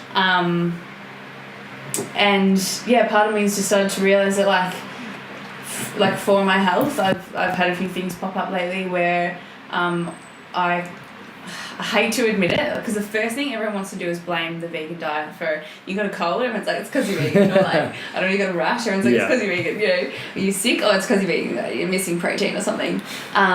So I hate to admit it, but I don't think it's because of that, but I do think some animal products will be able to help me sort of maybe get things back on track. And so giving myself the permission to experiment and let that definition sort of sway. But that label is just a label. We should allow ourselves fluidity in what our decision making process is and why we do certain things, right? If you ask me, 5 years ago, I was a raging atheist who hated everything to do with religion, right? Yet now I'm a raging atheist that is understanding of a lot of areas of religion. So that's one part of it, right? The way I train has adapted and grown and improved over time as I react to my experiences. So your experiences of the medical stuff you got going on at the moment, which bravo, because you've been pretty open about it on your social media, which I think is pretty cool. Well, that comes back to my why. My why, which I didn't really speak about, but I know what my why is.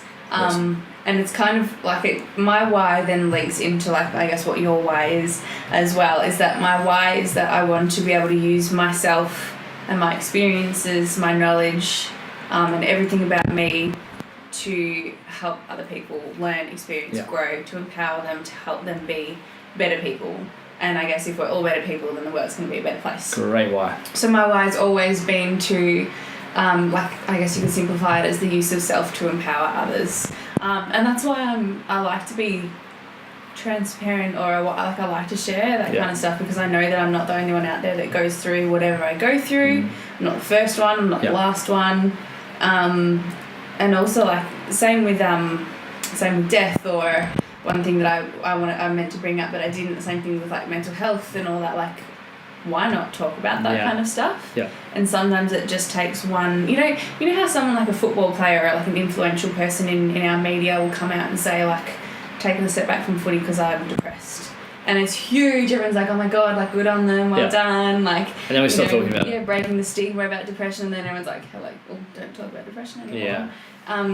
So why not use that kind of stuff to be able to help?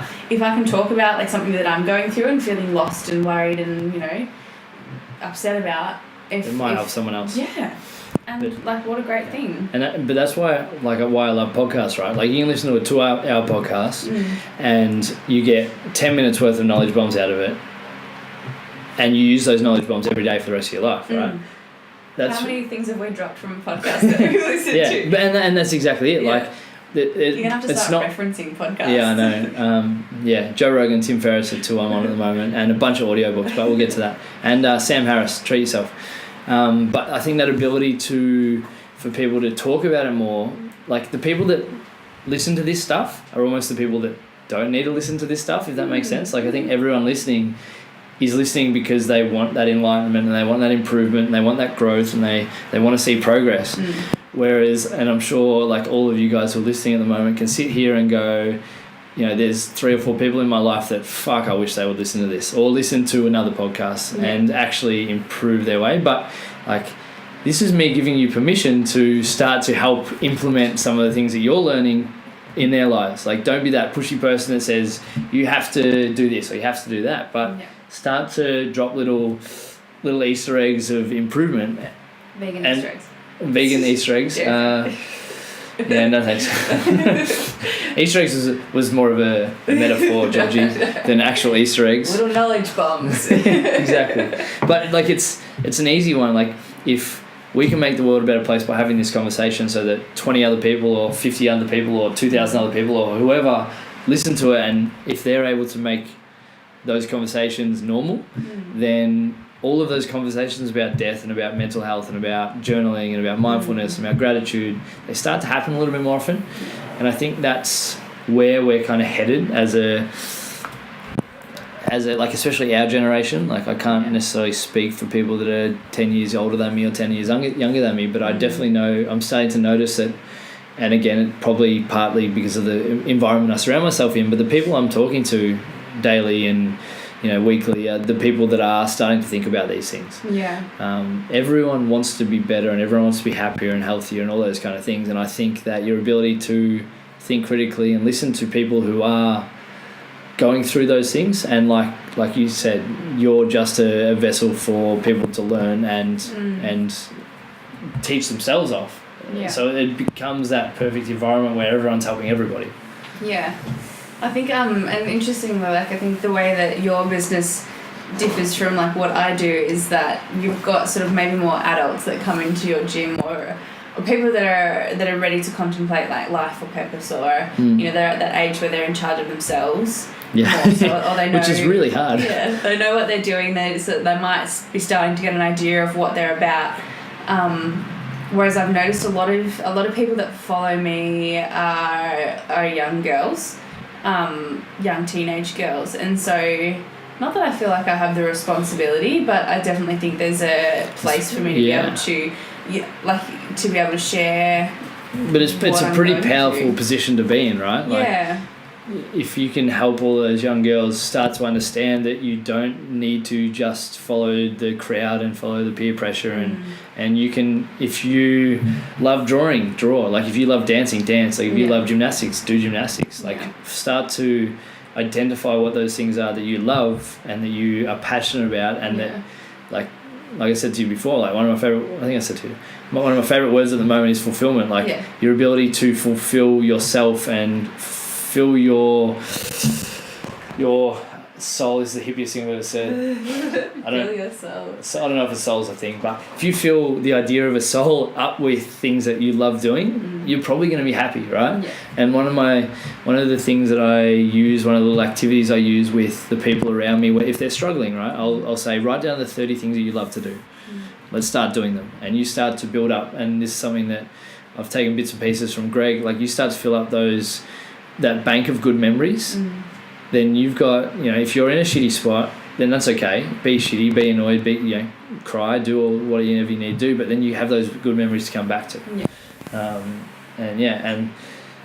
think that's an incredibly powerful thing that you've got, and that you're able to make a difference to so many people. And yes, it's a responsibility to a point, but... And I just think about myself, like, and back to the reason why I started Fit with Georgie is that, like, when I was like 19, 20 and sort of going through that, the people that I was looking up to was skinny models in bikinis on the beach, and that's who I looked up to on social media, and that's what I thought. Probably not a lot of substance. Yeah, and I thought that's what it meant to be cool, and that's what it meant to be validated and popular, and that's what I needed to be. I wasn't like that, therefore I'm not good enough, and like it's just that kind of cycle. And to know that maybe I have the opportunity to reach 1, 2 thousands, hundreds, of people. with one little glimmer of experience or with multiple. Yeah. Yeah. And then it's their ability to take that little nugget of knowledge and run with it and and use it for what they want. Like one of the, like when we did the ABC goal setting, when I talked to you about it, right, we talked about the ability to allow your desires to drive what you want to do, right? And if you can go, what are my desires? What do I desire? What do I really, really, really want? And everything you do comes around that, then you're probably going to get to a pretty cool spot and somewhere that you maybe thought that you couldn't get by yourself. How long have you had Virtus for? Technically 2 years, or 2 and a bit, like 6 months. We've been in our facility for 6 months, which is really what Virtus was. I was PTing out of my parents' place, out of a big shed out the back as Virtus, maybe a year before that, maybe half a year, and then just PTing before that. So it's something that, like, I use the term. It's gone so quick, but so much has happened. In the last, especially 12 months. And that's the reason why I asked you, is because people probably look at you and how successful and how awesome you're doing, and they might look at me as well. But it's taken me, so I'm 24 and I started when I was 19, just turning 20. Like, it's taken me 4 years to reach this level of knowledge and this level of consciousness and mindfulness. Exactly. But that's exactly it. To be able to understand and realise and reflect and really put it all into the bigger picture, to piece those little pieces of the puzzle together. And same with you, people might look at, just from a snapshot or a picture or a quote or something that we put online and think how they're so lucky to have that. I'm not like that, or exactly. Like that. But it takes so much time and so much failure, so much learning that and I wish it was something that I learned sooner. And if you go back, I joined a gym for the first time, I was 15, so I'm 25 now. Yes, I'm somewhat successful in some people's eyes, and some days I think I am, some days I think I'm not. But that overnight success took 10 years of work and effort, and then 15 years of development before that. And for those guys that are going, well, I don't have time for that, or I don't necessarily know, I don't want to spend the next 3 to 5 years doing that. I only started listening to podcasts 18, 24 months ago. And they're just one of the, I love books as well. They're just one of the areas where I've allowed myself to grow and improve my level of consciousness, which again, is another one of the hippiest things I've ever said. but that ability to go, you know what, I don't want to just talk about the footy every day. I don't want to just talk about, how many sets of bicep curls did in the gym. Yes, I'll still talk about that, and 3 sets of 12 probably the best thing to do. For anyone that understands strength and conditioning, I'm taking the piss. But that ability to, and it's only really taken off since I started doing the podcast, right? Having these conversations, for you guys listening, stop for a second and think, when was the last time you had a conversation that was about life, about death, about gratitude, about mindfulness, about purpose, about your goals, about things that you love, things that you hate, things that you want to achieve? I've started doing this thing in my everyday life, where the questions I ask in the podcast, I start asking to people when I'm sitting down for a coffee, or we're sitting there, where we're driving somewhere or whatever. I'll go, what is your greatest desire, something like that, or what gets you out of bed in the morning, and you start asking those questions, and everyone's got some pretty cool answers. Even the people that are maybe a little bit closed off and don't necessarily talk about those things, it makes them think, and when you ask them a really detailed question that they know you've sat down and thought about properly, they're going to give you a pretty good answer. No one wants to answer a question what are you most proud of? No one wants to go, I cooked a really cool dinner last night. Everyone will want to really think about their answer. And when you start having those conversations and you start changing, to steal from Laura Pinsard, you start changing the narrative around the regular conversations that everyone has, enlightenment, for lack of a better term, starts to grow and starts to build through everyone. And I think that's so important, but it's not that hard. Everyone wants, I like to think that everyone, and maybe this is just optimistic me, but I like to think that everyone wants to go deeper and everyone wants to learn more about everyone around. I think people crave that, and maybe once you start experiencing it, then it becomes like a positive feedback loop, and you start craving more. And I know that's what I experienced when I found my people, is that I wanted more of it, and it becomes like that positive feedback loop, and that you're experiencing something great and you're loving, and it's gratifying, it's fulfilling, and you feel good about it, and it's thought provoking. You might learn something, and then maybe you might be inspired to do that with someone else. And I think if you allow yourself to do something different, have a reason for it, and have that thing that is driving you, and your reason for that point in time might be right. 6 months later you might look back and go, that was wrong, but it's allowed you to move to that point where you understood that it was wrong, and you haven't necessarily made the best decision. Which is kind of like, well, not that my diet has been a bad decision, but going back to my diet, that's, so, as I said, I've always been really strict, really kind of stubborn, really like 100% one way or the other, but learning to, like, relax. Understand there's a couple of shades of grey in the middle, right? Yeah, and just, like, giving myself permission to do what's right for me rather than what... Like, legit, I was terrified, I'm terrified to maybe eat eggs in public in case someone sees me and goes, Georgie's vegan, why is she eating an egg? Like, how weird is that? And it's for my own health, but I'm terrified to do it because I'm worried someone's going to see me. That's that label that I guess you've put upon, you've created that for yourself, whether like rightly or wrongly or intentionally or unintentionally, but you telling yourself that I don't care if someone sees me eating eggs, and if they ask me, fine. If they don't ask me, and they'll have their judgment, but that's up to them. Like, it doesn't really matter. Like, at the end of the day, like, if they communicate with you and have that conversation, they'll go, yeah, that's probably fair. Like, and I think when you allow yourself to go, yes, there's black, yes, there's white, but there's 48 shades of grey in between, like, allows you to why not 50? I don't know, weird movie, I guess. I haven't actually seen it. No, neither. But I guess that it allows you to go, well, I like the sayings like 50 roads. There's 50 roads. You got 50 shades of grey in my head. Many roads lead to Rome, right? So that just because one person's vegan doesn't mean that they always have to be vegan, or doesn't mean that everyone else has to be vegan. It means that if you do you do the thing that you think is right at that time, and then you might get 6 months down the track and go, you know what, I don't need to eat eggs anymore. Like, it hasn't necessarily changed anything, I'm going to try something else.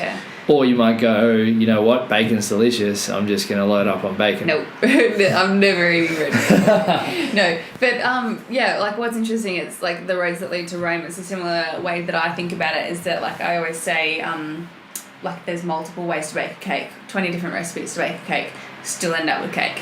Yeah. Right? Yeah. My recipe might have something in it that yours doesn't, but we both still end up with cake. Yeah. And, my cake is what I like, and your cake might be what you like, and that's what's right for you, it's what's right for me, that kind of thing. And that, I sort of started to realise that, like, I was being pretty silly in, like, fear of what people would think of me, and choosing that over what I sort of thought might be right for my own health. So at the moment I'm in this big ethical debate, because the whole reason why I decided to go plant-based vegan was mainly for, like, the like physiological health effects, the negative health effects of eating animals. And when I learned about that, a lot of it spoke to me because of my health background and what I can understand about it. Yeah. And pretty quickly it became an ethical debate. I learned about the effects on the environment, like the well-being of animals, how humans use and abuse animals, and things like, if we took all the grains that we feed to the cows to fatten them up to feed ourselves, if we took that grain, we could end poverty. And part of that just doesn't sit right with me, is that, and we know that there's science that's like that backs that up. Yeah. Yeah, and then it's just like, but that's your reason, right? Like, that's your justification for it. Yeah. And like I love listening to Joe Rogan talking about his hunting and hunting ethically, and hunting and finding ethical meat and not farmed meat. And if I was in a position to do it, I would love to do something similar, right? But bacon's delicious, so and obviously I'm being a little bit obnoxious, so I apologize. But I think that's really important that you've got your justification for that, and that's okay. but you don't sit there and pick it and throw red paint on people that are sitting there eating their egg and bacon sandwich. Yeah, exactly. Yeah. So that's never going to get anyone anywhere, is by like manipulating them or humiliating them. Well, manipulation can get you somewhere, but so it's a massive ethical debate for me at the moment, is that like part of me like doesn't agree with eating it, but part of me is also really excited about experimenting and just seeing after spending almost pretty much 2 years of eating nothing animal based, incorporating it back and just seeing. Like I'm actually really excited now that I've got a better knowledge about my body and about like what I eat and all of that. I think it'll be really interesting. And that's just and that like what you experience over the next 6-12 months is going to be really interesting, because you're going to have that kind of foresight for everyone else to start to figure out, well, maybe you should try this, or maybe you should try this, and then people can start to learn from you like they're already doing. Talk to me about your journaling and I guess reflection that you do somewhat regularly. You write monthly intentions, right? I do intentions. Yeah. That's a little idea that I got from another favourite blogger of mine, and it's just similar to like, not like bucket listing, but writing things down on paper. I'm making it sort of real and something that's like tactile, and that you've officially put it down on paper. It's not. Someone said to me the other day, like the reason why that's so powerful is because you can't write faster than you can think. Okay, I like that. So it allows you to unpack whatever you put down on paper. Yeah.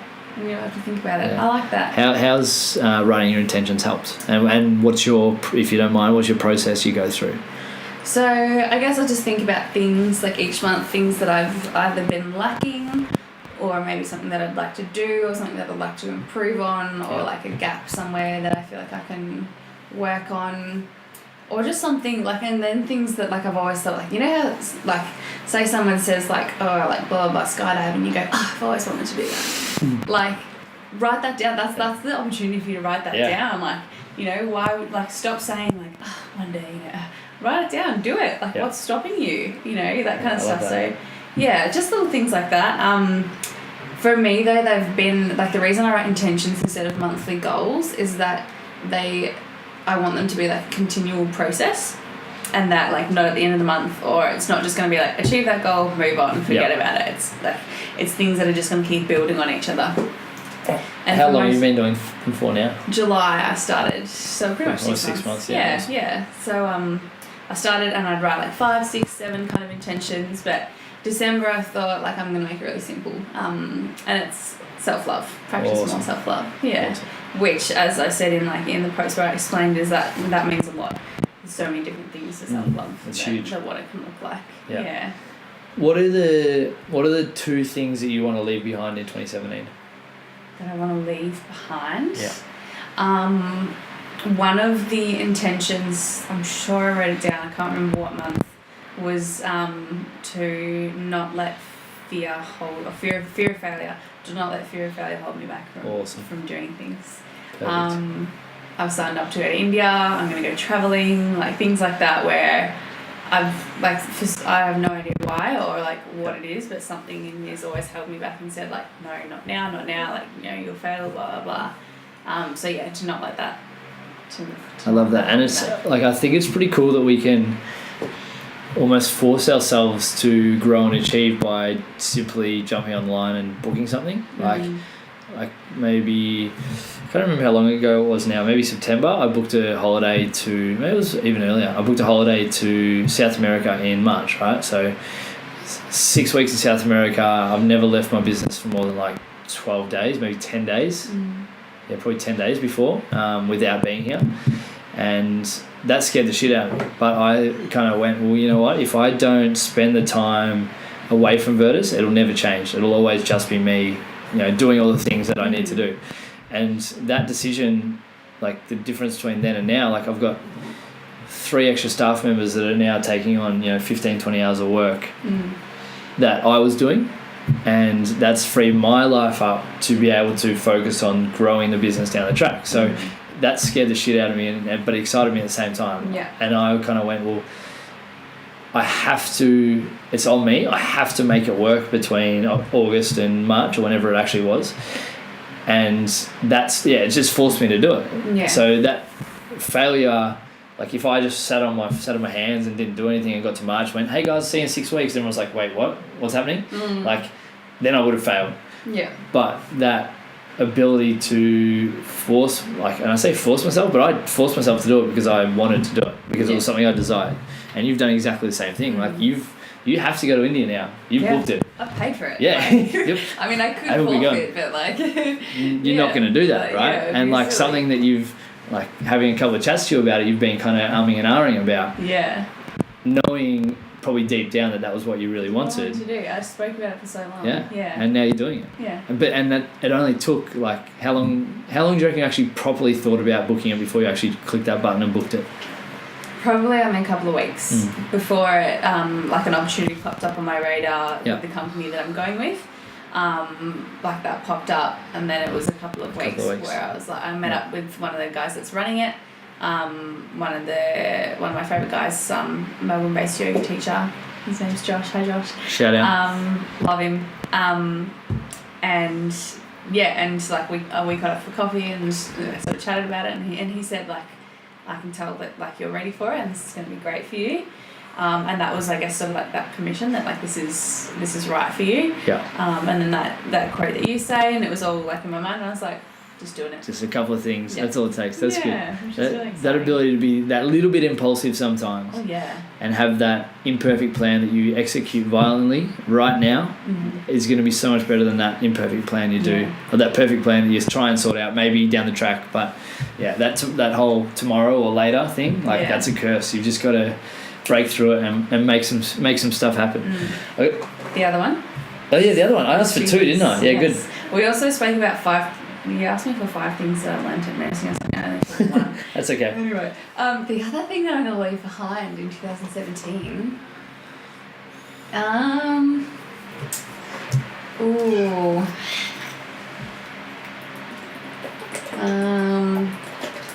Probably, I guess being, like, self-destructive, which is something that I'm not, like, super, I don't talk about it a whole lot, but I'm definitely my worst enemy a lot of the time. Yeah. And that's one whole reason why I practice so much mindfulness and why I'm so into what I'm into now is that I can let myself be pretty self-destructive, and I can be my own worst enemy, and I can destroy everything that I'm doing because for some reason I feel like I deserve to fail, or that I'm not worthy or something, and then that can really play on my mind. But being able to step outside that and watch the thinker and be conscious of it, and it's become so huge for me, and for a good reason. Yeah. Is it just, do you find yourself falling into that cycle of, like, negative self-talk? And then that ability to watch the thinker, which I love that phrase.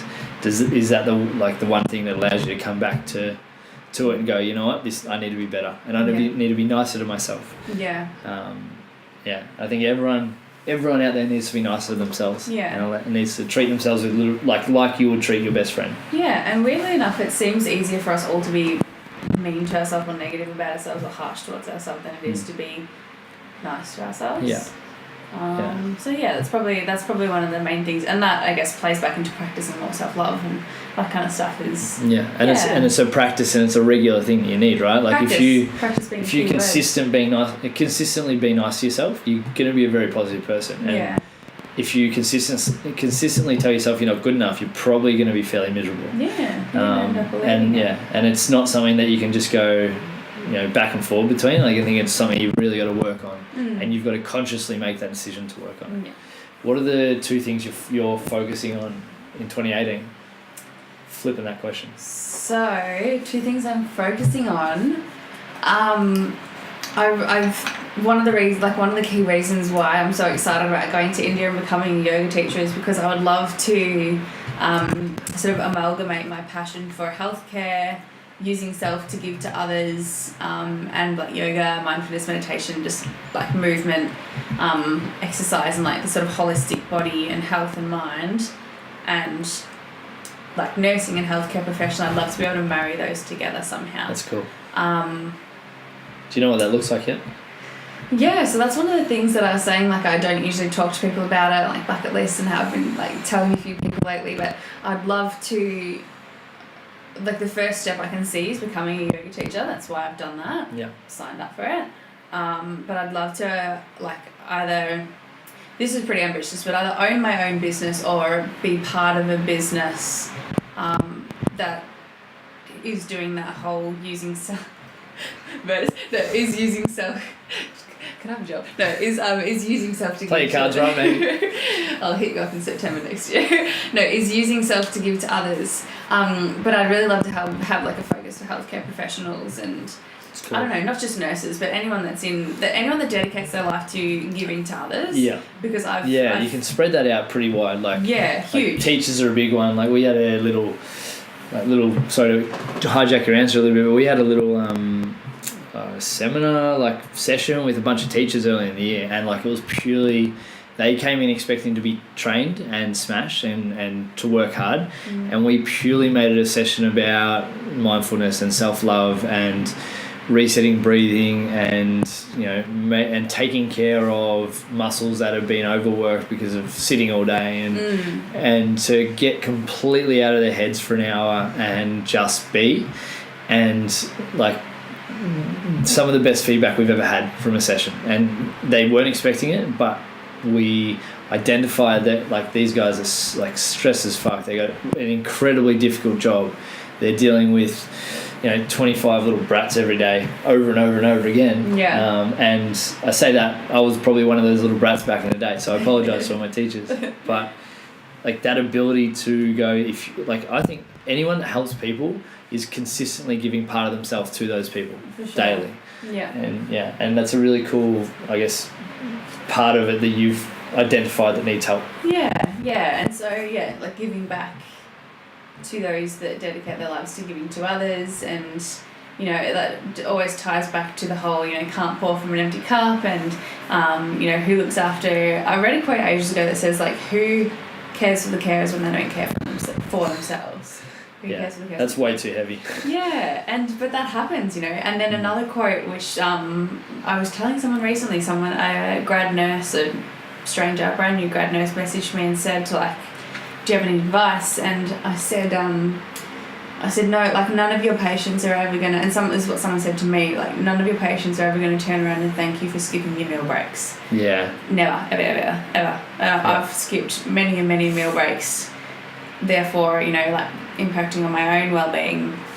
I've spent 8-hour shifts plus not going to the bathroom and not eating anything and not drinking anything the whole time, just because you've been like rushing and pushing yourself to achieve what you need to achieve for your patients. They're not going to turn around and thank you for that. They don't know. They don't know that you've done that. Exactly. And then you get home at the end of the day and you have no energy for your family, no energy to eat well, no energy to exercise. You probably spent a little bit of time of that day grumpy at them for not allowing you to have your meal break, even though they don't know that they've done that. So, I don't know where I was going with that, but like no one's ever going to thank you for doing that kind of stuff. So so it all ties back to being able to. That's what 2018 looks like for me, and I don't really know exactly how it's going to be, but I know that I guess my yoga teaching is going to be one of the first steps. Is giving me like more tools to be able to give back to those that give to others. I like that. And other people. Other people are welcome too, but and then you hit those two, and then something else will magically appear, right? And you'll keep moving forward. All right, I got a bunch of questions for you. Okay. Similar to last time. You forgot the question at the start. Yeah, no, I've written that down. Don't stress. So I'm hoping I don't double up anything that we've already talked about. I probably won't remember. Good, very, very good. I'll probably give you the same answer. I think all of these are different. Okay. Have you had a defining moment? Ever? I would say probably the day, not that I can't remember it vividly, but the day I woke up and decided like, nah, not doing that anymore. Goodbye old Georgie, and hello future me, who I don't really know who she is, but who I know I'm supposed to be. Awesome. If money wasn't an issue and you couldn't fail, what would you do with your life? I've always said my ultimate goal is to be a paramedic in Hawaii. Nice. Yeah, well, play on. Yeah. That's cool. Who teaches yoga and mindfulness? Yeah. Let's talk about Virtus Hawaii. Yeah, I'm all about it. Yeah, I'll talk to you about that later. That's cool. That's really, really cool. What are you most proud of? What am I most proud of? Ooh, I don't know. I guess that comes down to like me not patting myself on the back for much. I'm really proud of what I do, what I'm doing with Fit with Georgie and with my nursing and just I don't know. Yeah, I guess realizing what I'm supposed to be doing and what's meant for me and doing it despite the challenges that I've faced. That's awesome. Flip it. What are you most ashamed of? What am I most ashamed of? Ooh. Oh my god, I don't know. I might have to come back to you for that one. What am I don't... Hey, I'll sit here in silence. People at home can go to the toilet, go grab a drink. Real break. What am I most ashamed of?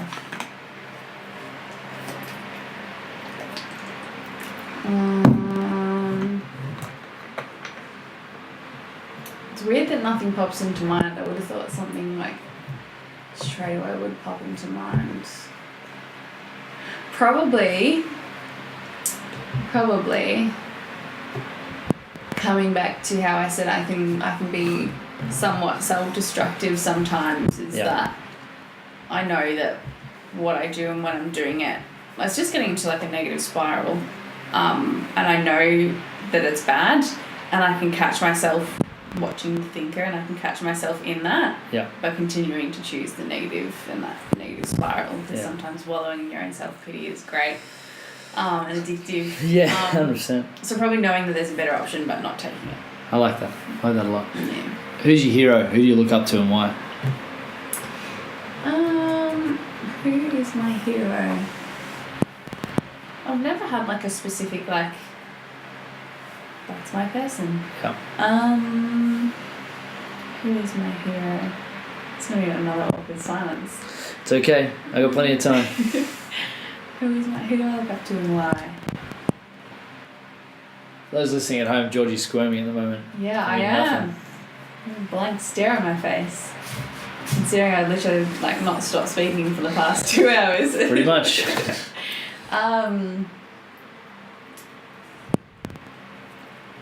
In terms of like work, there's this one lady that I worked with as a student. She was just like she was a paramedic when I was a paramedic student, and she was just awesome. I don't know how to explain it, but she was just really cool. She was also a nurse, so I related to her in that way. Yeah. I've since run into her at Frankston Hospital, which is really weird. So I've gone from student to like almost colleagues, like both nursing on the same kind of idea, which was really cool. But just her attitude, her approach to work, to life, just from spending a couple of days with her, I don't know, just really... It's awesome. Yeah, I really liked her. It's cool that you can just find someone day to day. Yeah. And have that like... Complete stranger, and just so happened to be on the same shift at the same time as a student. Like I was allocated to her, and that was that. But yeah, I don't know. I'd have to come back to you about like a. You don't have to, like, but that's the cool thing about that question. I think like you don't have to. It doesn't have to be a public figure, and like I think having a footballer that's your hero is like fundamentally flawed. Like you need. It's a slippery slope. Yeah, you need someone that I guess embodies what you embody, and someone that you can look up to for those reasons. Yeah. And that's probably going to change from what it was 6 months ago or 12 months ago or to what it is going to be in 12 months, right? Yeah. Which is cool. Yeah. Another person that I should say that I look up to and has been like a big role in like some of my development is my mate Josh, that's running the yoga teacher training that I'm going on. Awesome. He just has this ability to like look into your soul and literally like rip things out of you. It's amazing. Like, and I just aspire to be able to have that kind of effect on people and just be that kind of person for someone else. It's a pretty important thing. Yeah. Amazing. Awesome. Yeah. If you could go back to school, let's go year 10, and put 5 things that you wish you were taught back then, what would they be? Mindfulness. 1. And we're going for 5 too, because I keep asking for numbers of things and we don't get there. So that's 1. It's because we go off on tangents. Tangents are okay. Probably mindfulness. I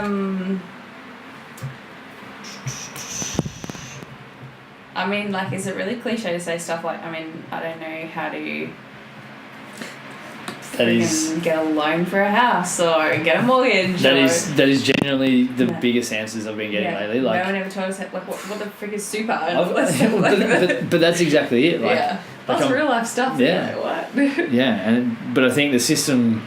I'm gonna get a little conspiracy theory, but I think the system around super, we don't teach, like, people aren't taught about what super is and how it works. Yes, you can look into it if you want, but all the companies that have super funds are charging exorbitant fees for you to store your money with them, therefore you lose a big chunk of it anyway. So it's like, well, anyway, but yeah, that's an interesting one. But that's a very consistent answer, like home loan, super, finance, understanding how that works. Because look, I've got a home loan, I still kind of don't understand how it works. So who knows? Yeah, that's two. Yeah, that's two.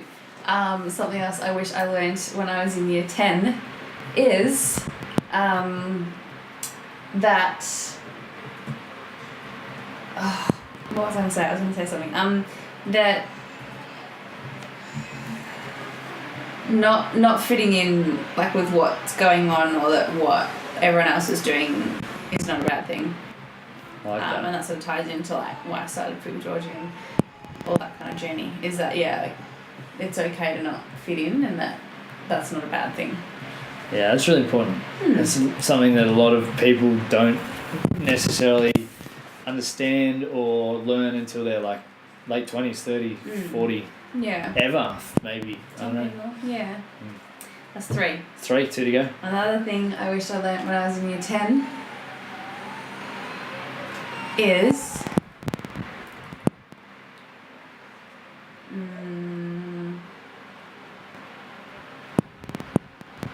don't know, I'm trying to think of something. Come on, what do you got for me? Not so deep and meaningful. I feel like I've been very philosophical.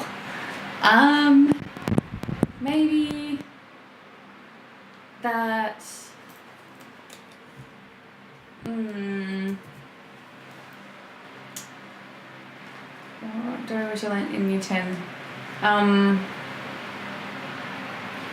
Like, I guess it sounds really cliche, but probably it ties in with mindfulness, but maybe just like more self-love. And I know it sounds really cliche, but that happiness and fulfillment starts from within, and probably just cultivating that. And I don't know what kind of class they would teach that at school, but all that kind of stuff, and just to not that your happiness and your self-worth doesn't lie in anyone or anything else.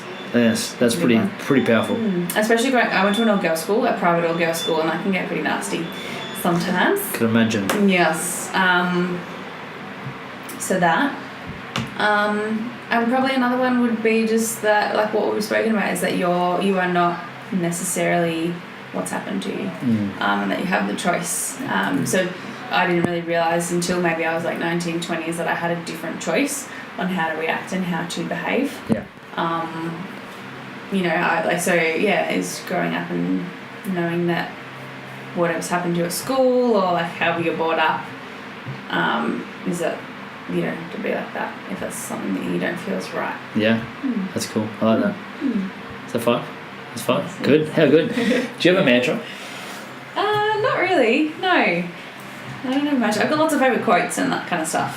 Just stuff that you go to whichever one you feel that you need the most. Yeah. Awesome. If you could invite 3 people to dinner, dead or alive, who would they be? I reckon I'd actually love like to, not that I know a whole heap about him, but like just to be in the presence of like the Dalai Lama. Yeah. I reckon that would just be mind blowing. To watch him practice like joy and happiness. That would be so cool. Yeah. I just reckon that would be awesome. I love that. I would actually, like, weirdly enough, is it weird if I say like I'd love to be in the presence of like my younger self? Not at all. That's a great answer. Yeah.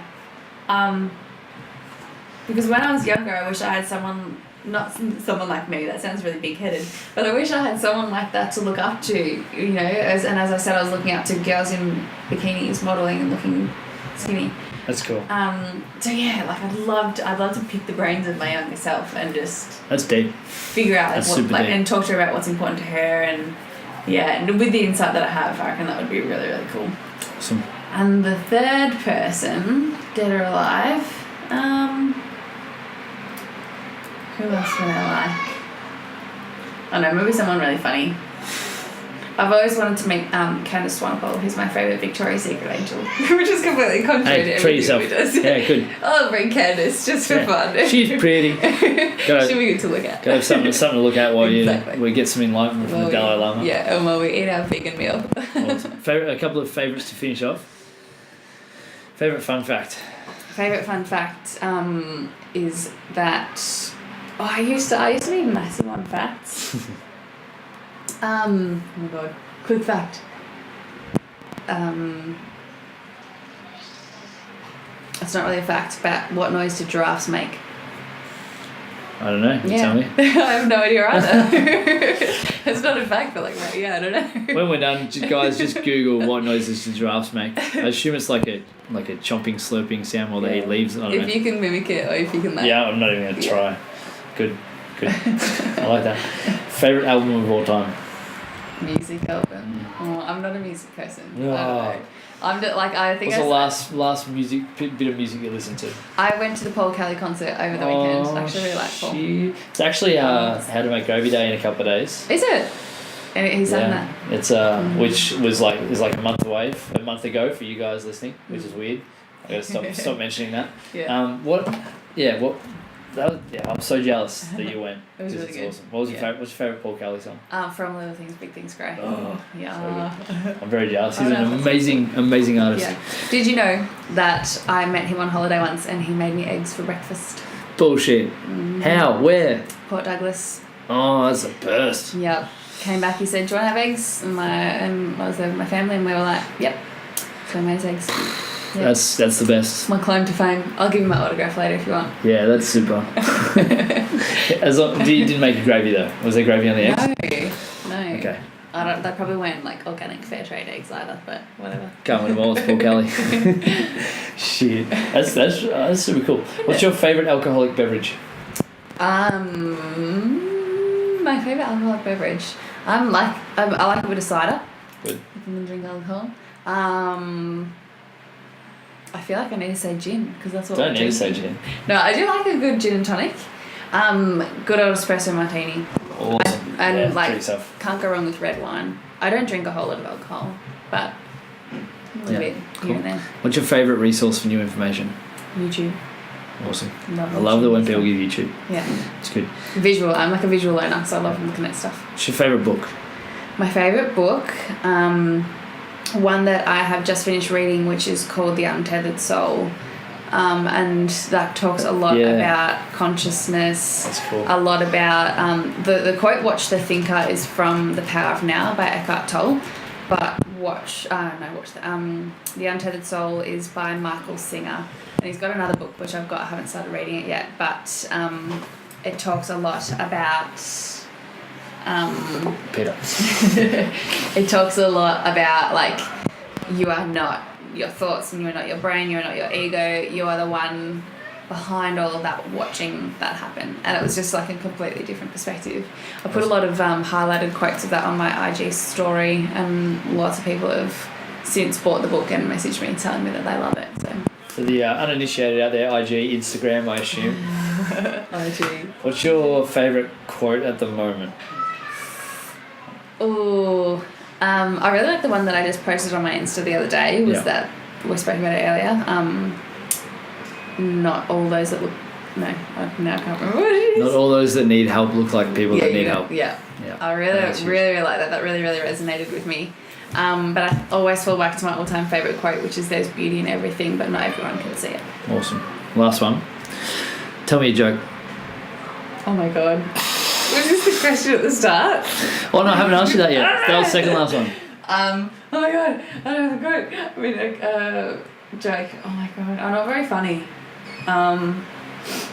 All my jokes are just like nursing poo jokes that are like. Doesn't matter. Funny, poo jokes are funny. But they're not really poo jokes. They're just funny poo stories. Oh my god, now I'm squirming even more now. I don't care if it's the worst joke you've ever heard. I don't know. I give you permission to tell a joke. I don't have one that's like. Oh my god, I don't know. If a pen's rolling down a hill, is it still stationary? What about like when you go like you call someone up and you say like, "Is your fridge running?" It's pretty funny. You better go and catch it. The best joke, or one of the best like things you do, is tap someone on the shoulder and go on the other side. That's always funny. And that was Greg's one. Good. All right, this is the question I usually ask at the start, and then we roll on from there. But what gets you out of bed in the morning? Oh, I answered this last time and I said food, and I regret it. Did I ask this last time? Yeah. There you go. I said like breakfast. Yeah, awesome. And then when I listened back to my own podcast, I was like, that sounds really like superficial. Yeah. What gets me out of bed nowadays? Actually, how long has it been since our last podcast? I don't know. It's been about 3 months, Yeah. 3.5 months. Like a lot's changed since then. Which is cool, but it's cool to be able to look back at it. Yeah, it will be. I think I've become a lot more like open and a lot more maybe daring and like a little bit more like ambitious also.